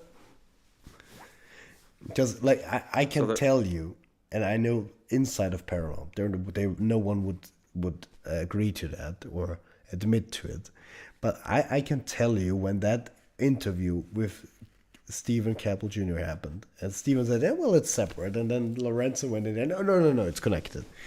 I bet you inside there, some people are like, "Oh fuck, no." God damn it, man. yeah. Welcome back. One is probably I'm pretty gonna, sure yeah. Pretty sure Larissa just doesn't know whatever the fuck he's talking about. Yeah, well, it's just I don't know if with him it's just weird because I mean, then again, I mean you gotta give the guy credit because he's like he was there to help build the live action movies, so Yeah. you can't like take that away from him. But like it's sometimes like I think it started like with the first initial one, two, three, four. Like I can't remember him ever saying something weird or cringeworthy. But like ever The thing is, since the he need. last night, like Yeah. it feels like whenever he says something, he doesn't think first what he should say. Like he always says something that triggers the fandom. That's the thing. He needs to learn to shut the fuck up. Jesus, man. Because it's not like, I don't know. The problem with Lorenzo is that he does not stop talking. And he's like, I don't think he knows. I don't think he knows what even a reboot is. He just assumes it's part of the new continuity. Well, The thing is, Lorenzo's money at the end of the day is just not to cost Paramount cash. And, the first five films did cash. So it's like, or well, the first four at least. The first four films did cash, and the it's like, telecash, yeah. yeah, and it's probably just him trying to, you know, make the new ones cash Yeah, of course he by wants to like saying we're rekindle that. Of connected. course, I get that. Yeah, yeah, I get that fully. It was just, and I commend him for trying wanting to do that. But it's just like you gotta be a bit like look inside of the fandom as well and see what people want. And as much as we here, of course, inside the TF bubble, we are like all love Michael Bay's movies. The main public doesn't really want that right now. So they want something different, something new. So yeah, it's just kind of weird. And also, well, no, I think the GI Joe idea actually came from Stephen Caple Jr. Right, as far as I know.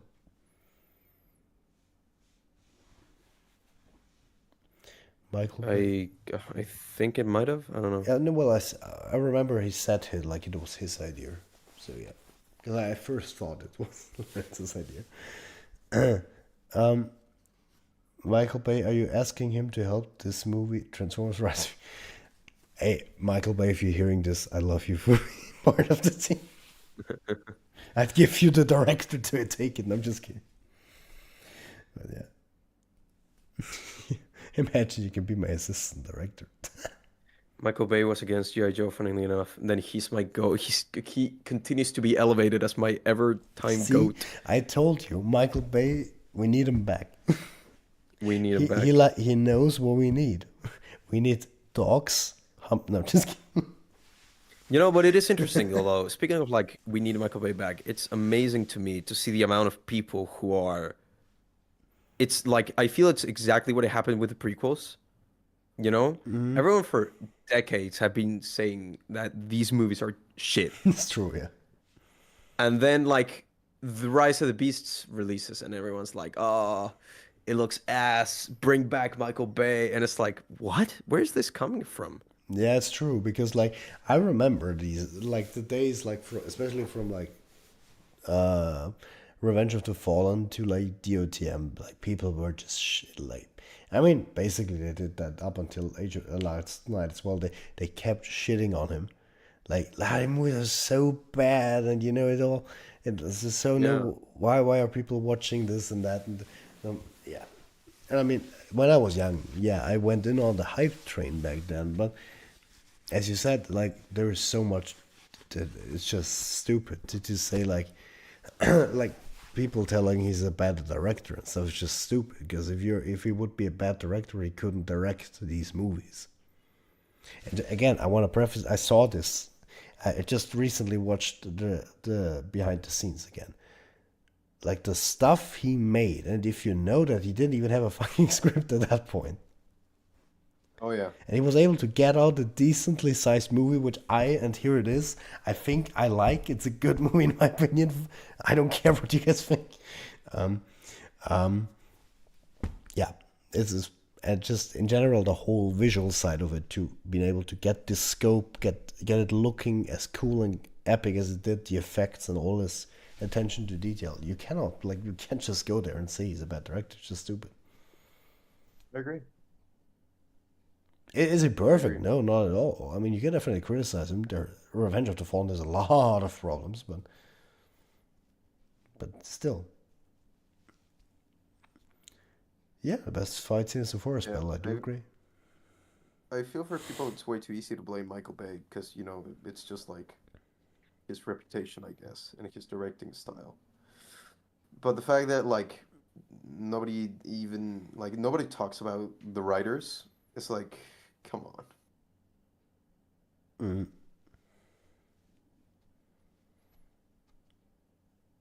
Yeah,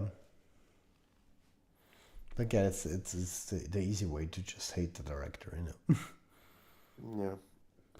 Bless Patronus Lorenzo is the primary reason why Rise of the Beast bombed. His statement on the film turned away a lot of fans from seeing it.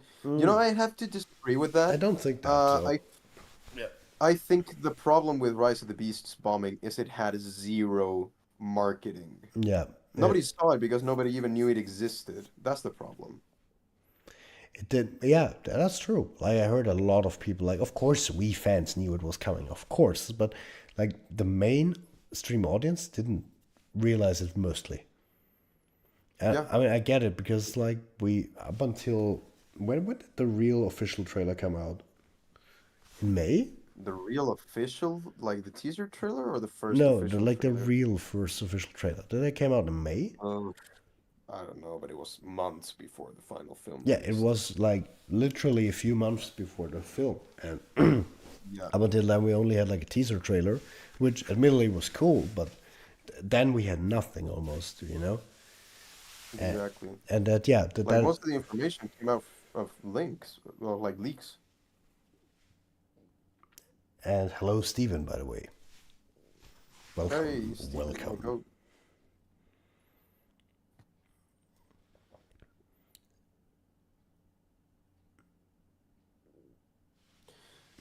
Yeah, there was zero marketing for Rise of the Beasts. It was so odd. Yeah, I mean, I also don't know what they really did there or what the decision making was, because I do feel that it was because I get it. They were trying to save money, not spend too much because they were still a bit unsure if it would go well and stuff. I get that, but why would you save money on that one thing that's very important to get people to, after quite a few years, to find out, hey, there's a new movie coming? Why would you save on that? That's just a bit weird in my opinion. Yeah. I do agree there should have been more fights, Lucas. I do agree. You're right. More cool fight scenes. Yeah.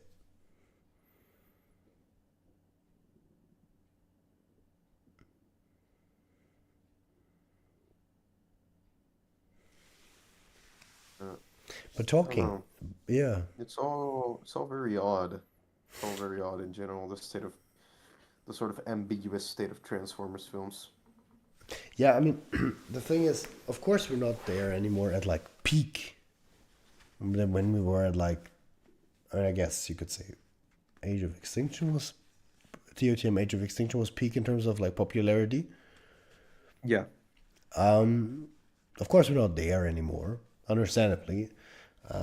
I think already with Age of Extinction, people started to turn away.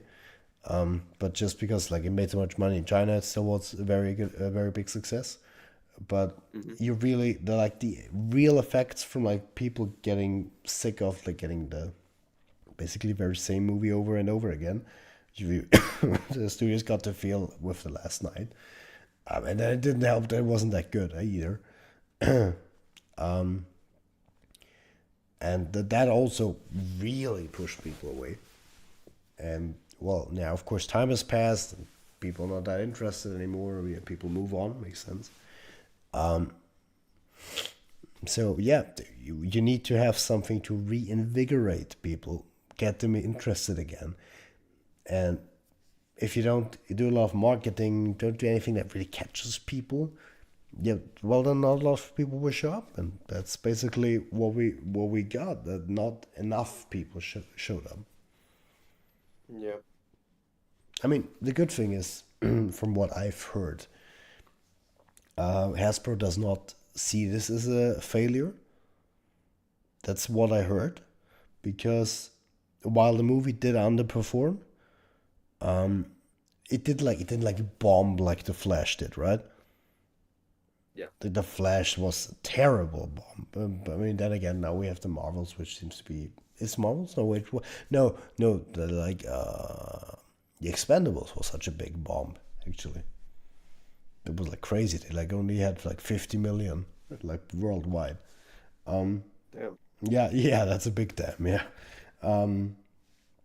but yeah, they just barely didn't like break even, which still isn't great. But they it wasn't like a bomb. But why to them it wasn't a failure is because like the sales of the toys grew by I think 80% because of the movie, which is a lot. Okay. And I mean Hasbro already sells a lot of DF toys, I think. Yeah. So that's why they considered it still a success. So that's, I think, a very good sign that we'll get more, and that then gives more opportunities to get more people to see the movie, the movies. Yeah. I think the problem to me, the thing is, I see very much Hasbro doing short-term plans, but I don't see nothing for the long term. I don't see them genuinely wanting to construct a thorough timeline. They're kind of throwing shit to the wall and seeing what sticks. Mm. That's my problem. If Transformers One is the beginning of like, okay, now let's start little. Let's tell the Mm. origin story. Then we'll make a Transformers film that's chill on Earth, with the Decepticons, and we'll get the Maximals the fuck out of there, and they'll do their own thing and stuff like that. But I feel Hasbro still feels still. I feel Hasbro doesn't understand, or maybe Paramount doesn't understand why people are not watching the films. Mm-hmm. I think the problem is that they're not looking at what works, or what works in general, and they're looking at what doesn't work and taking it, or taking things that work and taking the wrong, sort of like lessons from it. Mm-hmm. You know, Yeah, I like do know Age of what you mean. Yeah. Extinction. I think that their mindset, I feel, is like, oh, Age of Extinction did very well because it had the Dinobots, so we gotta have the Maximals in there. Yeah. No, Age of Extinction did very well because Dark of the Moon was fucking amazing to look at. Yeah, and also because to be frank, they entered the Chinese market really. They pushed really into that with that movie, and that they made a whole lot of money there. I think they made like a $400 just $400 $400 million just there. Exactly. So it's like, no, it's not. I feel they're taking the wrong lessons. If they feel Rise of the Beast did well, it's not because of the Maximals, or I guess it could be, but not. I don't know. Don't think that we need Maximals in everything now. You know No, what I not mean? at all. No. And That's the problem that I have with the modern Hasbro yeah, philosophy. I don't. I think they feel this unnecessary need of not seeing the Transformers as characters. They just see them as like big machines that kick the crap out of each other, and that's what sells. yeah, Yeah, but it impacts way more if I actually care about the people who are beating the shit out of each other. yeah. I do agree. Yeah, yeah. Let me lean back a bit here. Have a bit more of a chill atmosphere. Get the mic closer. There we go. Ah, way better. But yeah, I do agree. Um, I think it's just, how can I say that?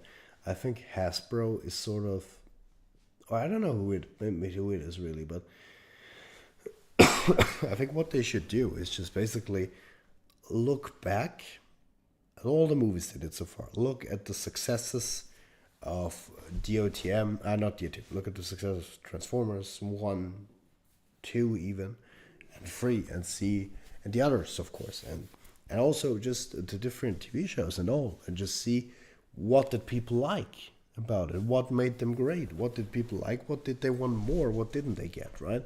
And take that feedback and take it into consideration and make something great. And don't just take one little thing and then focus just on that, because that is how stuff fails.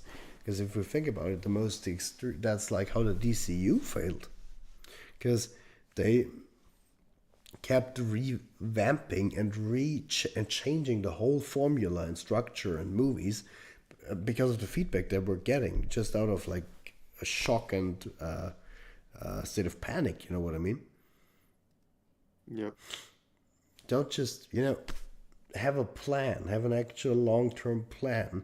Think about something that gets people excited. You need to get people back into the seats, like Transformers '07 did. That got people into the seats. That got them excited, to finally get that live action Transformers. And of course, we've seen that now. So you can't excite people just by showing them live action Transformers anymore. You can by making it even more epic and more grand or something. I don't know. But you could definitely do that. But you need to make something new, something You interesting. need to innovate, but Yes. innovate in the right way. That's the thing. Yeah, exactly. They need to. The problem is, I feel Transformers is going through that phase where it still hasn't found itself being not ashamed of what it is. Yes, it is a franchise of robots kicking the shit out of each other. But utilize the fact that, utilize the lore. That's my Yeah. problem. I feel there's if you look at IDW, if you look at the comics, there's so much shit they can pull out of there.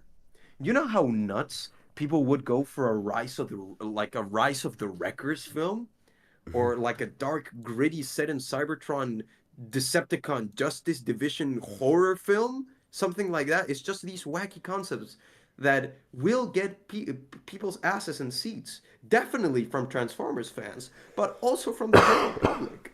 Who doesn't? whose ears doesn't prick up when they hear a Transformers horror film? I gotta see that. Mm, You know, there's so much cool characters. There's so many neat stuff that they can do. yeah. Not only with the big names that we already have, but there's so many chances that they can take. They're playing it so safe. They killed Bumblebee and they brought him back. No, don't bring him back. Fucking kill him. Leave him dead. If you're gonna bring him back as Goldbug. Why? Because that's something that's supposed to happen. That's what happened in the original G1 cartoon. They're so fixated on being G1. We need to be G1. But they're not taking the actual approaches that G1 took. G1 killed Optimus for the dumbest fucking reason. But they had the balls to do it. They said, yeah, we don't give a fuck. We gotta sell new toys. So Optimus is dying. But now it's like, no, we're not killing Bumblebee because we need to sell Bumblebee toys. No! The old Hasbro needs to come back. The old Hasbro didn't give a fuck and had the balls to take big risk decisions. Mm. Yeah, I definitely see what you mean. Yeah, I do agree. You need to do something new and exciting. That's just the truth. Yeah. And really, really think about it, and not just give us the same movie again. But because I agree what Steven wrote right now, that gap maybe because Transformers like always was a bit like that summer blockbuster mindless action movie type, right? That you Yeah. got. At that right now, and I do agree with that what Steven's writing, is kind of occupied by the Godzilla and Kong movies. And they're doing really well. And there are two options. Either they try to do something, and I'm not, I don't think, if we're being realistic, Transformers will not go into the direction that we'll see like very sophisticated and very intriguingly written character arcs. You know what I mean? But, Sadly not. yeah, I do agree. It could be done, and that would be interesting. You would just need to really do a lot of convincing work because what people associate Transformers right now with is not that. Yeah. But I do agree that would be cool. But what you just in general you need to do is you need to do something different that excites the people. Yeah. Get them back or make something grand and push it and advertise it. Be like, this is gonna be the best thing since sliced bread. You know what I mean? This is gonna be the Yeah. best thing. This is gonna be the best thing since jazz was split into. But This will be the best thing since the splitting of the atom. exactly. And if Yeah, you they want, need and to it they need will to be have the a best plan. thing. You'll watch it. You'll drink Schwa milk. You'll love it, and then you'll go back. And if you need music, you get the pill. You know what I mean? It's just amazing. Exactly, exactly, exactly. That's facts. That's facts. Yeah. If the word goes, if the film is good, the seats will fill themselves. That's the thing. But they need to have a plan. They need to establish Transformers as a franchise. That's the thing. The I get it. I get that the Godzilla versus Kong is feeling the MonsterVerse is feeling that need of big shit hitting each other. Yeah. Of course. But the problem and the big difference that Transformers has over a franchise like, the MonsterVerse is that the Transformers are characters. They talk. Happens. We're reconnecting, and we're back. Okay. Sorry. Continue, Martini. Yeah, no problem. This is weird. I gotta Um, have a look at why that's happening. what was I saying? Right.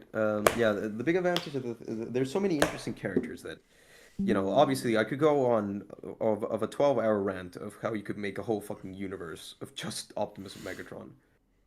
But there's so many interesting more characters as well. I'm tired of seeing Bumblebee. I want to see new stuff. But Yeah. that doesn't necessarily. And if people are gonna say, "Oh, but you got Mirage now," no, Mirage doesn't work because he's another Bumblebee. I don't want to see more Bumblebee. I want to see characters like Ironhide, characters like Ratchet, more wacky characters. I want to see fucking Tarn. I want to see Starscream being properly developed. I want Backstabber Starscream in a film. I want Shockwave. I want Soundwave being proper characters, proper representations of what they're supposed to be. Um, Characters like Grimlock have such interesting dynamics. You know, Yeah, I do know like what you mean. I don't know. Yeah. There's so much shit that can be done. There's so many concepts. Also, yeah, like not even focusing on characters. If you want a big dumb CGI battle, fine, you can do it, but do it with something that intrigues people. Do it with something that we haven't seen in a while. You know, we saw the Rise of the Beast doesn't work because it's a bunch of robots hitting each other, but we already saw something like that with Endgame. You got to do something that pops. You got to add something that's ambiguous. Add, I don't know, add Metroplex. Add fucking Devastator. I don't care. Just give me something that makes me visually go, oh my god, what is this? Yeah.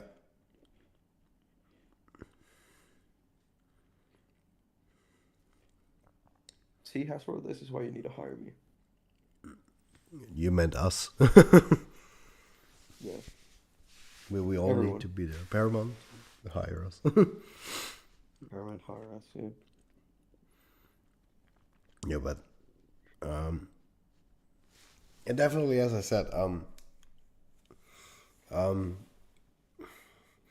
I think Fire had a good point because he said what shows that you could, even if a character or a franchise has the what's the red word, the stigma of being a stupid action movie, you can make a great character-driven movie out of it if you really try, and people will see it.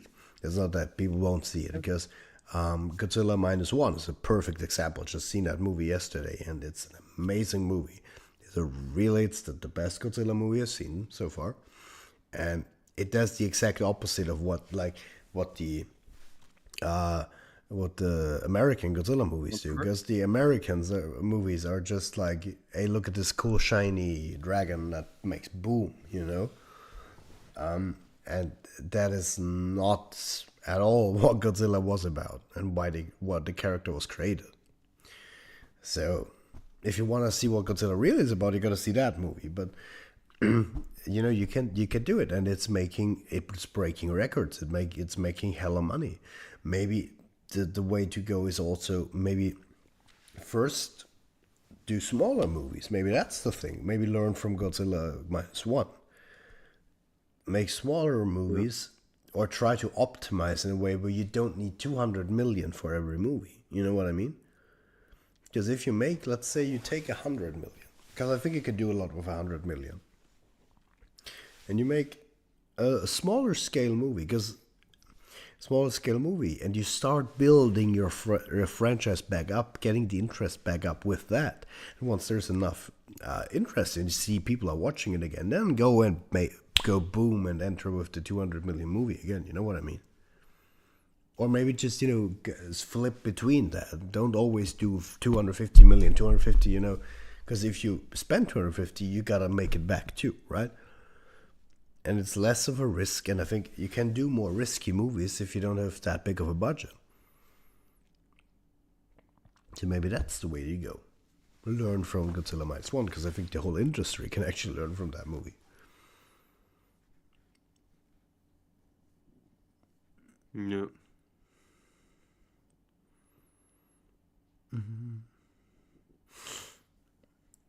Make Optimus Prime overpowered, isn't he? Or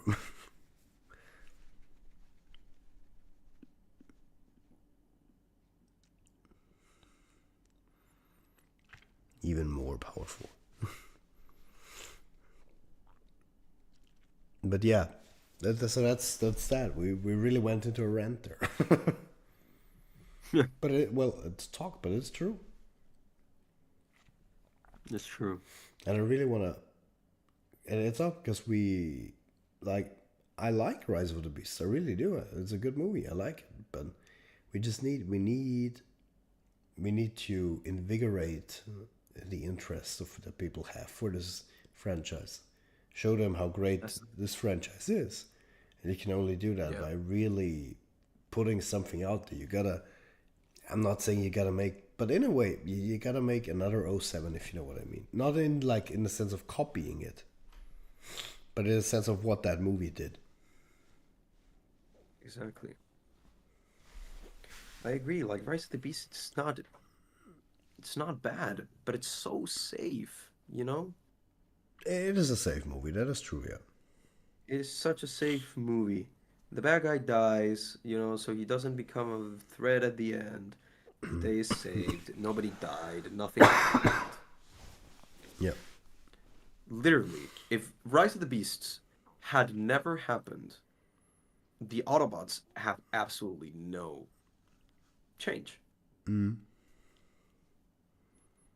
It literally does. There's no change. Like, Bumblebee didn't die. Prime is still Prime. RC's still RC. Pablo's still an abomination. Um, like it's I don't know. Like it doesn't build on anything, and it doesn't leave anything to be built apart from, I guess, the Maximals having their own Beast Wars film. But they allude to the Maximals being all dead, so it's like, really? Mm.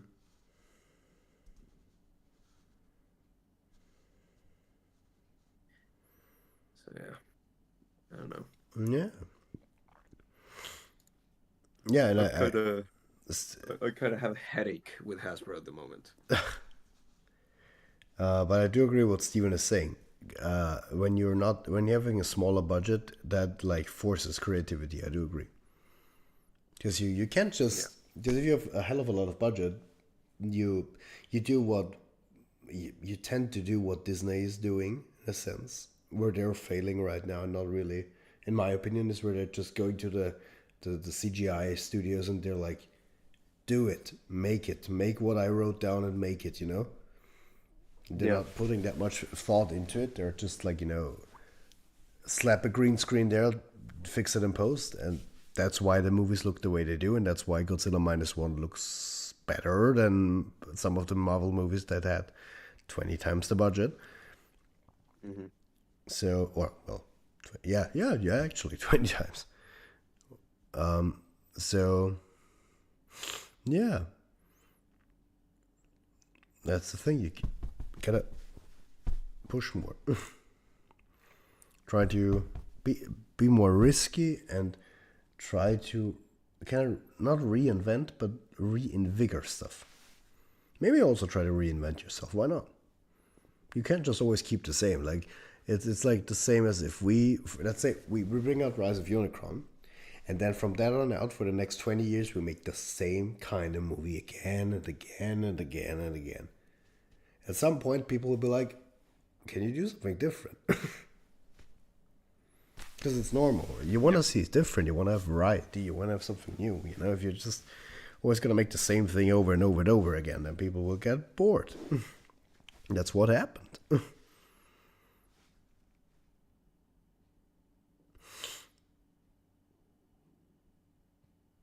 Well, I wouldn't say Blast of Thrones. I would say the reboot is downhill from there. I don't think the reboot is bad at all. It's just you gotta take a bit more risk with it. Yeah. Or push it more. Could they give the TFs more screen time if they used miniatures and stop motion animation? Wait, what? Oh, you meant that they will actually use miniatures? I don't see that happening. But I mean, it's an interesting thing. But It could happen if Travis Knight came back. yeah, but he wouldn't use miniatures. Like Oh. the Transformers will always be like the CGI models because that's just Yeah. that's an obvious thing to do. But yeah, but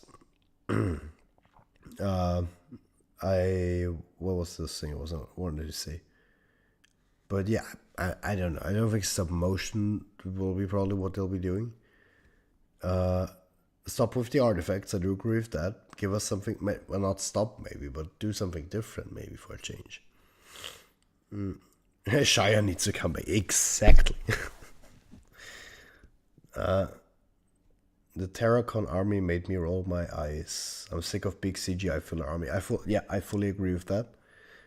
We don't I agree need as well. we don't need another end game battle. We need something. And I do agree. What's If there is something about Rise of the Beasts that I don't like that much, is like the fight scenes are not really memorable because there's no. Thinking about it right now, there's no real fight scene where I'm like, that is that is it. You know what I mean? That is a cool fight. It's all like it's nice, but it's not like very memorable. Like with like the other movies, I can like with every no well no not with the fifth, but with every other movie, I can pick you as a fight scene and tell you that's a cool scene. You know, that's something I remember. Yeah, I agree. To me, it's just Hasbro. Like again, it's just them having their priorities in the wrong place. Like for example, if you told me, or if I told you, David, if I imagine you were making your own, um, final battle, Mm, whatever, and you're making your own final battle, and the brass comes to you and says, "Hey, boss, we got I don't know $1 million to spend nice. on the final battle, and the brass gave us two options. We can either have an army of Decepticons with Megatron, Shockwave, and Soundwave mm, at, at like the focus, or we could have Megatron, Shockwave, and Soundwave and Devastator. yeah. What would you choose? Well, I would definitely pick it with the more distinct characters and the few characters.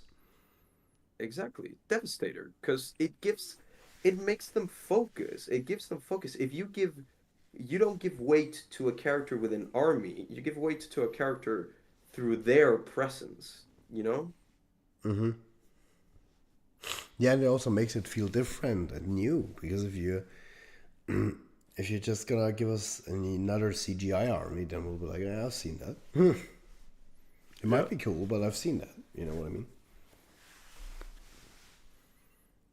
I think the creator's arc, if handled properly, could be a game changer and offer so much variety for Transformers potentially.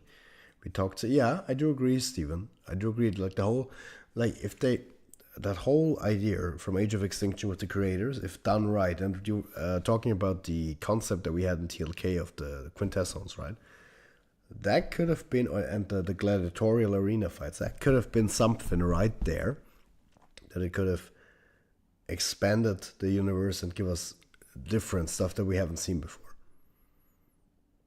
But that I do agree. That definitely has a lot of potential. Yeah, well, Lucas, of course we're not talking about like, well, if you bring back Devastator, you shouldn't do him, you shouldn't kill him off like it would like happen in Transformers 2. Humans should not kill Devastator.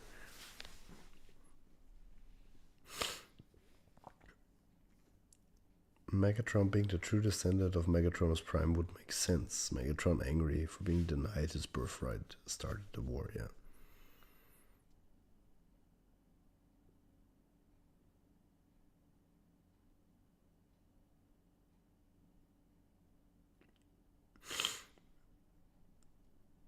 Yeah, I do know that like Scourge originally in Rise of the Beast was like they were aiming for something a lot more horror esque. That I do know.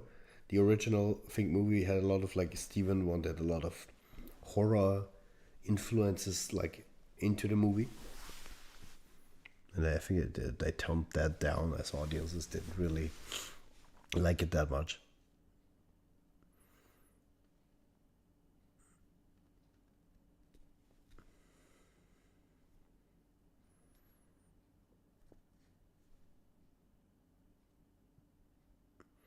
Mm.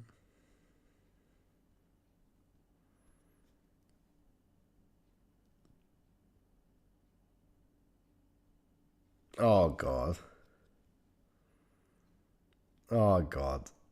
Martini. Mm-hmm. Are you seeing the chat right now? Let me see. You'll know when you see Scourge it. and Horror went to return. They shouldn't have combined all the different movies. You're getting And there. there's Scourge in the movie. Where? Oh, here we go. No, for fuck's sake, Steven. See, this is the thing that will save Transformers. It's Mudflappimus Prime and Skidimus Prime. Exactly, Steven. Spitting facts.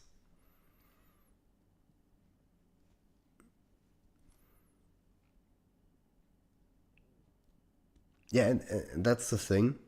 Charmy, which I do agree. G.I. Joe, adding G.I. Joe to Transformers, that is exactly how not to get people excited, in my opinion. Like, maybe there are surely people who are like G.I. Joe and are excited about it, but when you add G.I. Joe in, essentially it's just, again, a military force that's helping the Transformers. It's not gonna be something that will make it stand out. It's again gonna feel the same as the other movies. Mm-hmm. So I don't see how that will elevate the movies. To me, that just seems... Yeah, I'm not a big fan of the G.I. Joe in general. I think it's a bit stupid.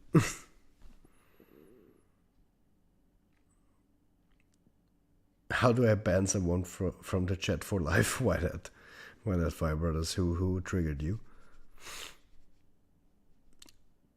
Why do they keep making Scorponok a minion army? Well, to be fair, did they do that more often? Because I can only remember that in Rise of the Beasts. Scorponok should be his own bot on his own minions, or just a Scorpion. Yeah.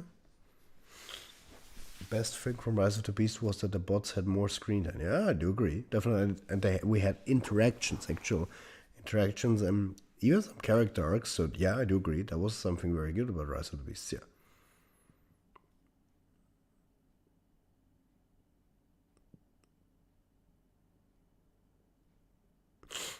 Horror not today. No, you will have to wait and see for that a bit more.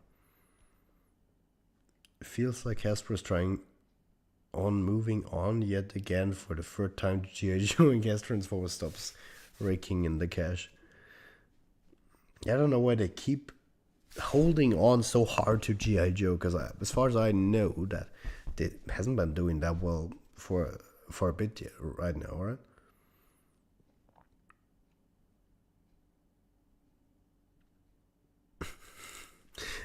Very good, Fire, that you reposted it again, because you can always mention perfection again. You know, when people are more excited to see Sector 7 than your whole franchise, G.I. Joe, you're making a bad move.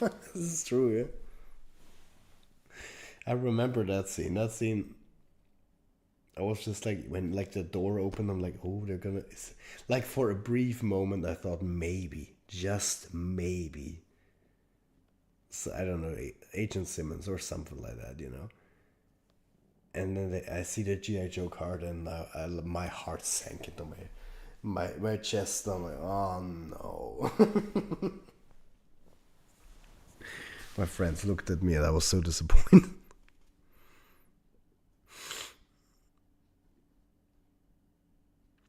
Blaster, no, actually, for today, that's it. In terms of reveal, as I said, we're starting to get you guys excited for the reveal, and as time moves closer and closer, you get more and more. So keep on the lookout. You'll definitely be getting more. And trust me, the wait is worth it. You'll soon get to see what we're building towards. And that will be more than just a picture. Is there a better render of Prime since he's finished? Yes, but we won't reveal it yet because we're building towards something. Be a bit more patient with us, please, guys.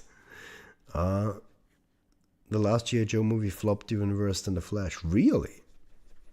I mean, I knew it flopped, but I didn't know it flopped that hard. Better marketing strategy than reactivate. Maybe we can talk about that as like a final topic for today. Because, Martini, reactivate. Yes.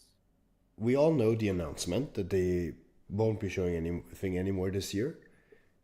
And yeah. we know that they switched to Unreal Engine 5. And we know that they will be showing us definitely stuff next year. They teased that.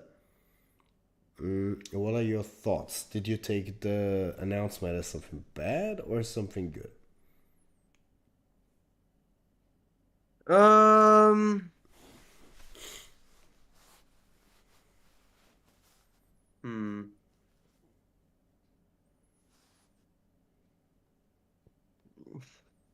I don't know what to tell you, Chief. I see it as something ambiguous, I guess. To me, it's more important why they're delaying it. Hmm. You know, like I don't know. Like if everything's burning behind the scenes, that's obviously not good. But if they delayed it because I don't know, they found an error or something like that, or there's been like a roadblock that they haven't been able to fix.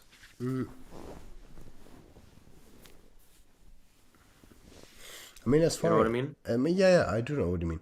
I mean, as far from what I've understood, they basically, from what I got from the announcement, the delays because they switched to a new engine. They decided to go with the new engine, the Unreal 5 engine, Okay. which of course means they need to re optimize it, of course, for the whole game for that engine, obviously. So that surely will take quite a bit more time, understandably.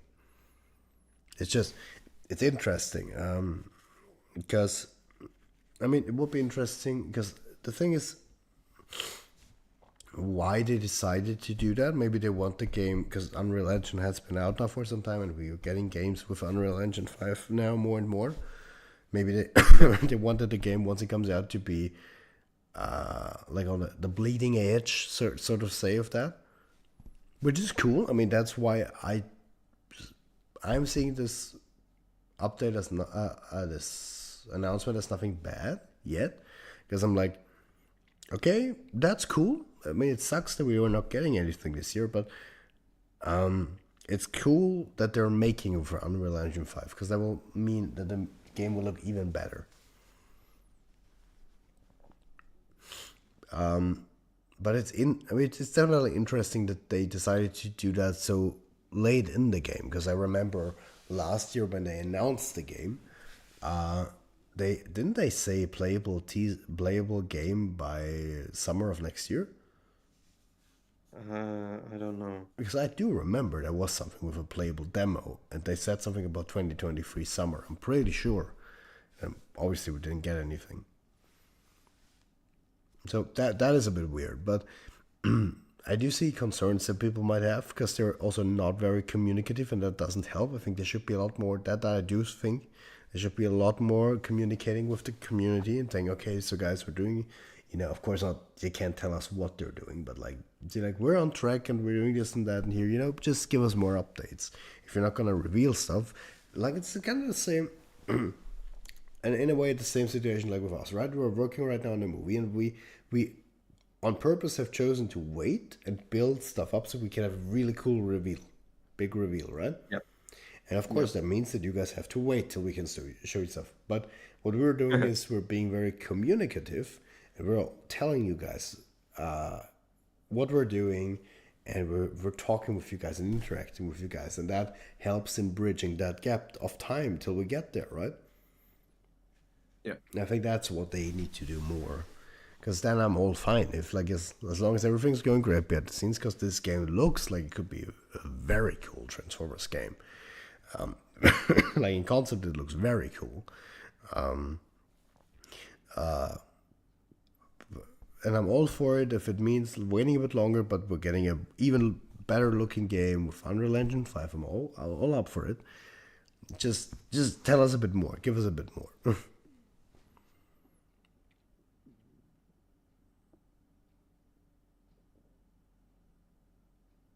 Yeah. Oh, really? I, They, I they, agree. they did the announcement and then changed the website to hide the fact they said that? Really?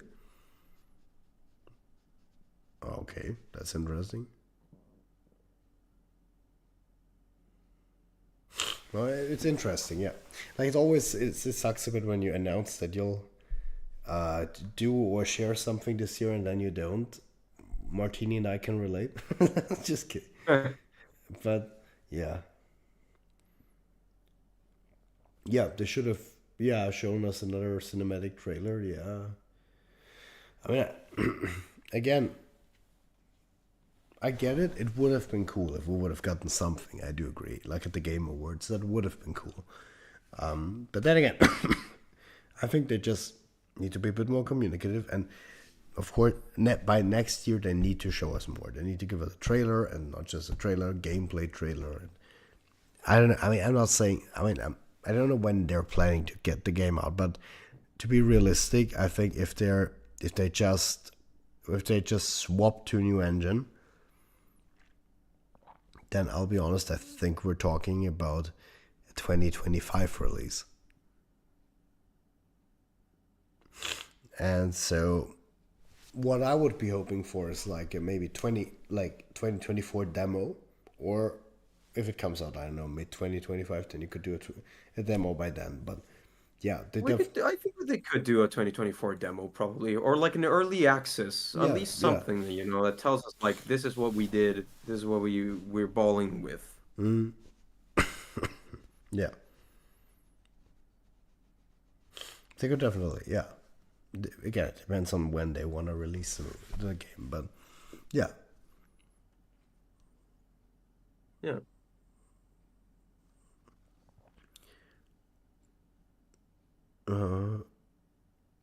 Yeah, I know what you mean, Hora. I know I've seen Fire's video on it.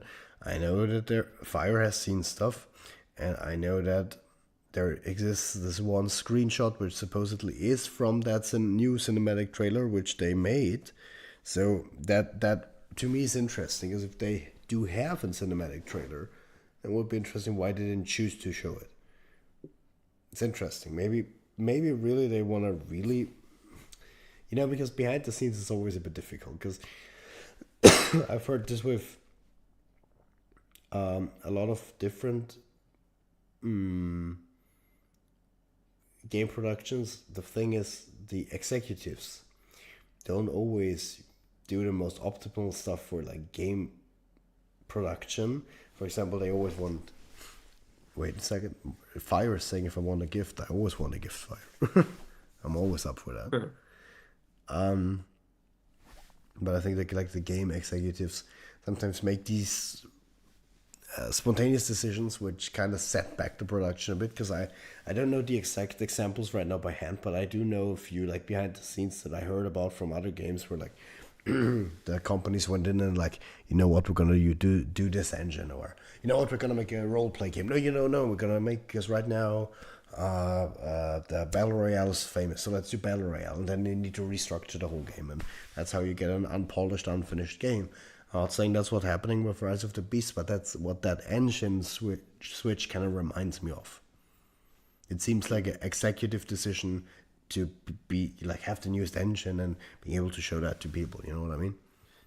The thing is why I want to counter argument by that. I think Right, Fire, it's a I'll have a good peek.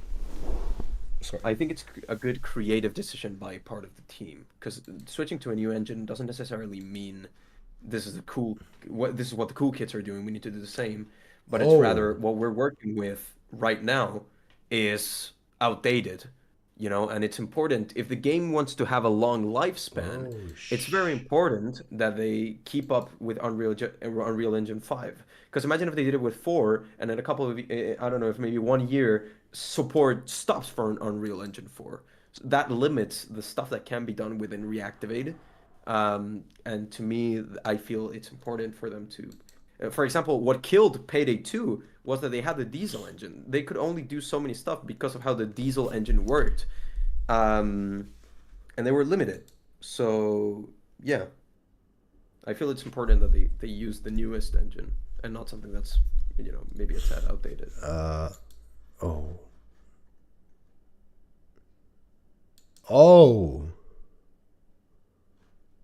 oh.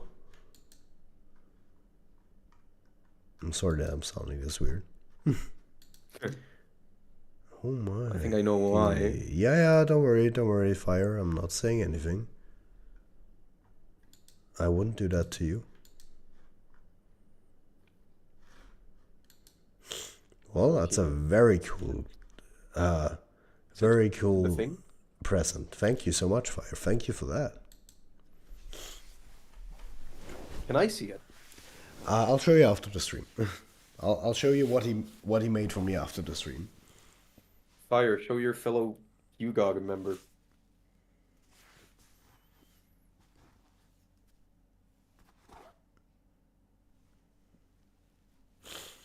Pretty sure he can show you too, yeah. Yeah. Just I be mean, sure to not spoil to the people. No, I won't. I won't. But yeah, as I said, I'm still keeping optimistic about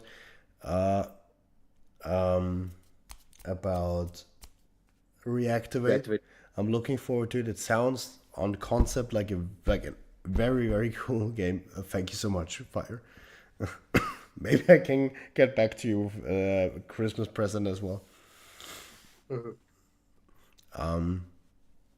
And yeah, I'm looking forward to it still, and I'm not seeing so much doom and gloom like a lot of people do that maybe avert the announcement. I know it sucks, but yeah, sometimes stuff like that just happened. But what they definitely need to do is now focus, and like a lot of games that flop and are not good always during production is changed and swapped up stuff. Like Anthem is a perfect example for that. What they should do is now 100% nail down, this is the game, this is what we want to do, this is the engine, this is what we want to do, the scope, the modes, and so etc. And make that game and make it as good as possible. And stop. Yo! Whoa! Yeah, Whoa! yeah, exactly. Yo! Exactly. Yo! Told you it's a good present. That's crazy! Damn, that is a good ass Christmas present. Holy shit. Exactly. Yo! My friend, we were not naughty this year. Oh, ooh! Santa Fire blessed us. Santa Fire, man. Oh, that's great. Yo! Yo! Yo! Like Will Smith said, yo, that's hot. That's hot. That's hot. Man, I like that. Oh boy. Yeah.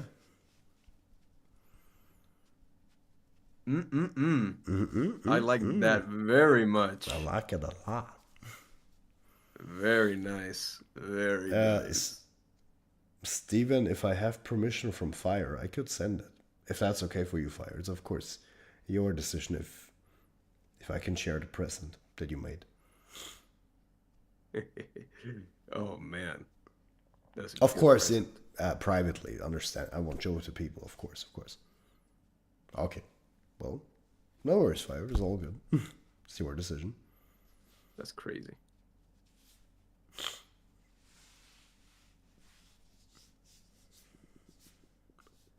That is craziness. Yeah. In a bottle. Don't worry, Fire. You made it for us. We get it. We won't share it. You can trust me. I don't know about Martini, but no, I'm just kidding. You can trust us. Oh, come on. Merry Christmas to you too, Fire. That's a great present. I didn't get you anything. I'll say that right now. How dare you? You're part of Hugok. That's even more insulting. I am a part of UGOG. Well, not anymore. Probably.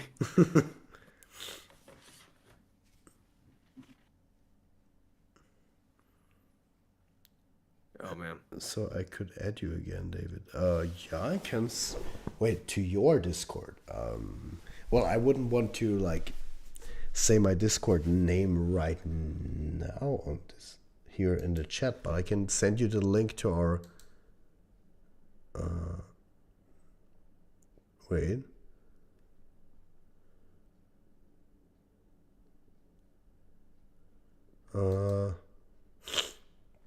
What did I want to say?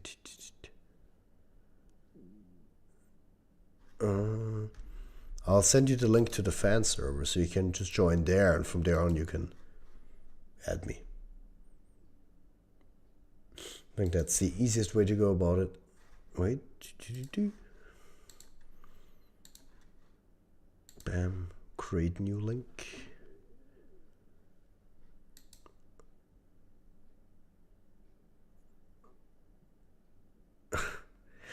All right, Fire. See you soon again. Bye bye.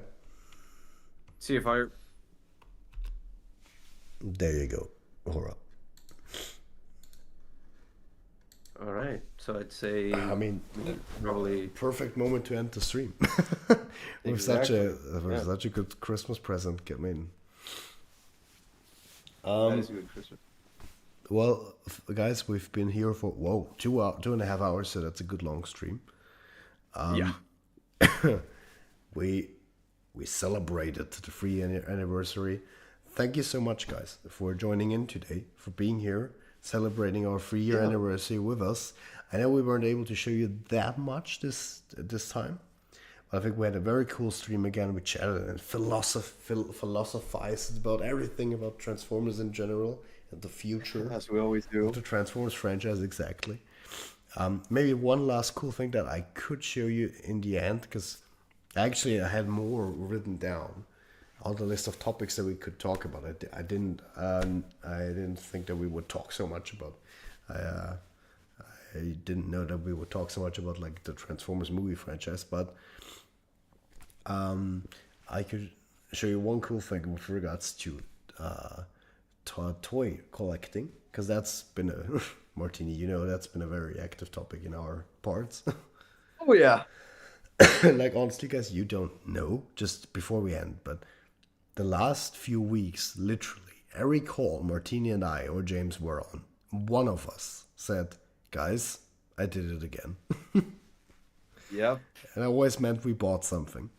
And of course, with me, guys, Yeah. I went completely nuts, and I bought a Free Zero figure and and stuff like that. But with something else on the way, which I'll also stream once it's here, and it's actually I just saw it, by the way, for you, Martini. It's in Europe already. Yes, so it will here Sorry, soon. what was that? The other thing I ordered, about, Oh, okay. it's Yeah, in Europe I know. now. So it'll be here Nice. probably next You week. know what? So what? I also have a few things incoming. Oh, I did not buy them. They were bought to me. and see, guys, we're at the stage where Martini's lying to me. He's saying he didn't buy it. Just kidding. No, I swear I didn't buy them. But they are coming. Sadly, I cannot legally open them up until my birthday, but they are arriving. And what did you buy? Well, I didn't buy it. Oh, okay. Um, Quickly buy. and I cannot legally open them until my birthday. But within a few days, I shall be receiving Transformers Generation Selects Shattered Glass Universe, Optimus Prime, Oh, and Ratchet. oh. Very cool. Not only him, but also Transformers Generations Shattered Glass Universe Voyager class heroic Decepticon leader Megatron. Oh, So the two Beef Boys. Only this time in the swapped roles. damn. So you have Optimus. Wait, who was it? Optimus? Ratchet? No. Optimus with Ratchet, Oh yeah. yeah, and And Megatron. Megatron. All shattered glass. Yes. Very cool. Very All of them, cool. the three of them shattered glass. Yes, sir. Damn. Very nice. Very nice. I see why you're buying shattered glass now. Hey, wink, wink. Yeah, you know. You know. If you don't know, yeah, now you know, yeah. Yeah. How would I find you on here, if I may ask? Wait. You just need, if you want to find me on the fan server, you just go way up and under, I think director is my role. You should see me. On the right side of the server. Yeah, right side Unless of you're the on the server. phone, in which case I wish I could explain, but they changed the interface. Yeah, So they I'm changed the used to it. interface. By the way, this is very off topic, but do you like the interface? The new interface is very different. I despise it. It's I do not like it. it's well, the thing is with the it's a bit weird, yeah, because It is weird. with the servers I'm fine, because it's almost like the desktopy, if you know what I mean. Yeah. That is okay. I get the idea to say we make the messages look like like a message app, but Yeah, it's a bit weird, and I do agree. I liked it more like they had it before. yeah. I don't know. It's odd. Yeah, it's a bit odd. Yeah. Although they have an even darker dark mode, which I like. Well, yeah, that I appreciate, but Yeah, yeah, to I each know their what own. you mean. It's odd, It's on the but phone, sadly. it is what it is. But yeah, but we could also do, if you want to find me, just go to I think it's called there's a channel called H&F Productions Talk, something like that. Or no, how's it called? Wait, let me quickly find it. Because somewhere in there I wrote something not that long ago, so you can yeah, F&H Productions chat. If you go in there, you'll find me because I wrote something there pretty recently. Yeah. Okay, now let me quickly show you guys my cool thing, because Martini knows, I just recently installed something today on my newest acquired figure, and I can show you that to end off the stream in a very cool way. I just need to find the cable where I put it.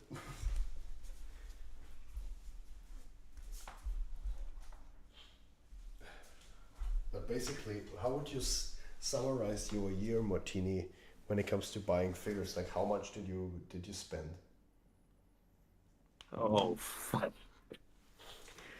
Oh, I do not want to try and calculate that because I'll be really sad. I understand. But it was a lot. To quote, I think you already sent it to me. Horo, thank you. To quote Thanos, how much did you spend? Everything. Exactly. Okay. What did it cost? Everything. Everything. All right. So guys, I'm gonna show you a cool thing to end off the stream in a cool way. And I just need to again manage to turn it on because I never managed to in the beginning. For some reason I'm too dumb to press it.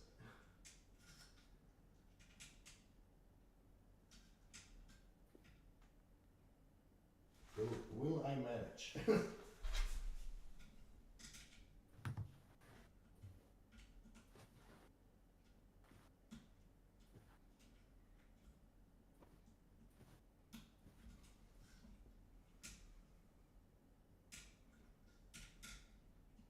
Martini, say something. Well, there we go.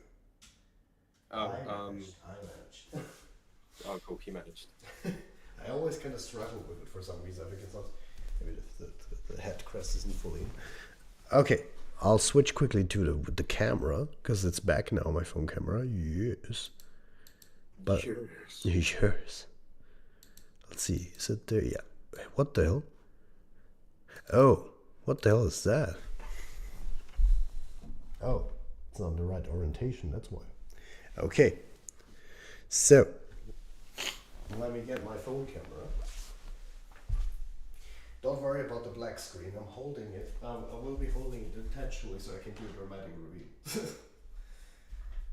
It would kind of suck if I just pull the camera up too. Okay. So, gonna hold it there. Then, 1, 2, bam! Boom. Look at that. Doesn't that look epic? Megatron with his light up eyes. Just installed the batteries today and it looks gorgeous. They really did an epic job on that. Yeah, Steven. How much did I spend on figures? My answer is just yes. Yes, exactly. So I'll leave you off today with an epic 3-0 Megatron shot. There we go. So now I'll turn off the camera again. Don't worry about it. You'll be getting it in a sec. Don't worry. I noticed the picture's stuck. Don't worry about it. There we are. All right. But then again, guys, Martini could say the same thing to me, and I could also say yes.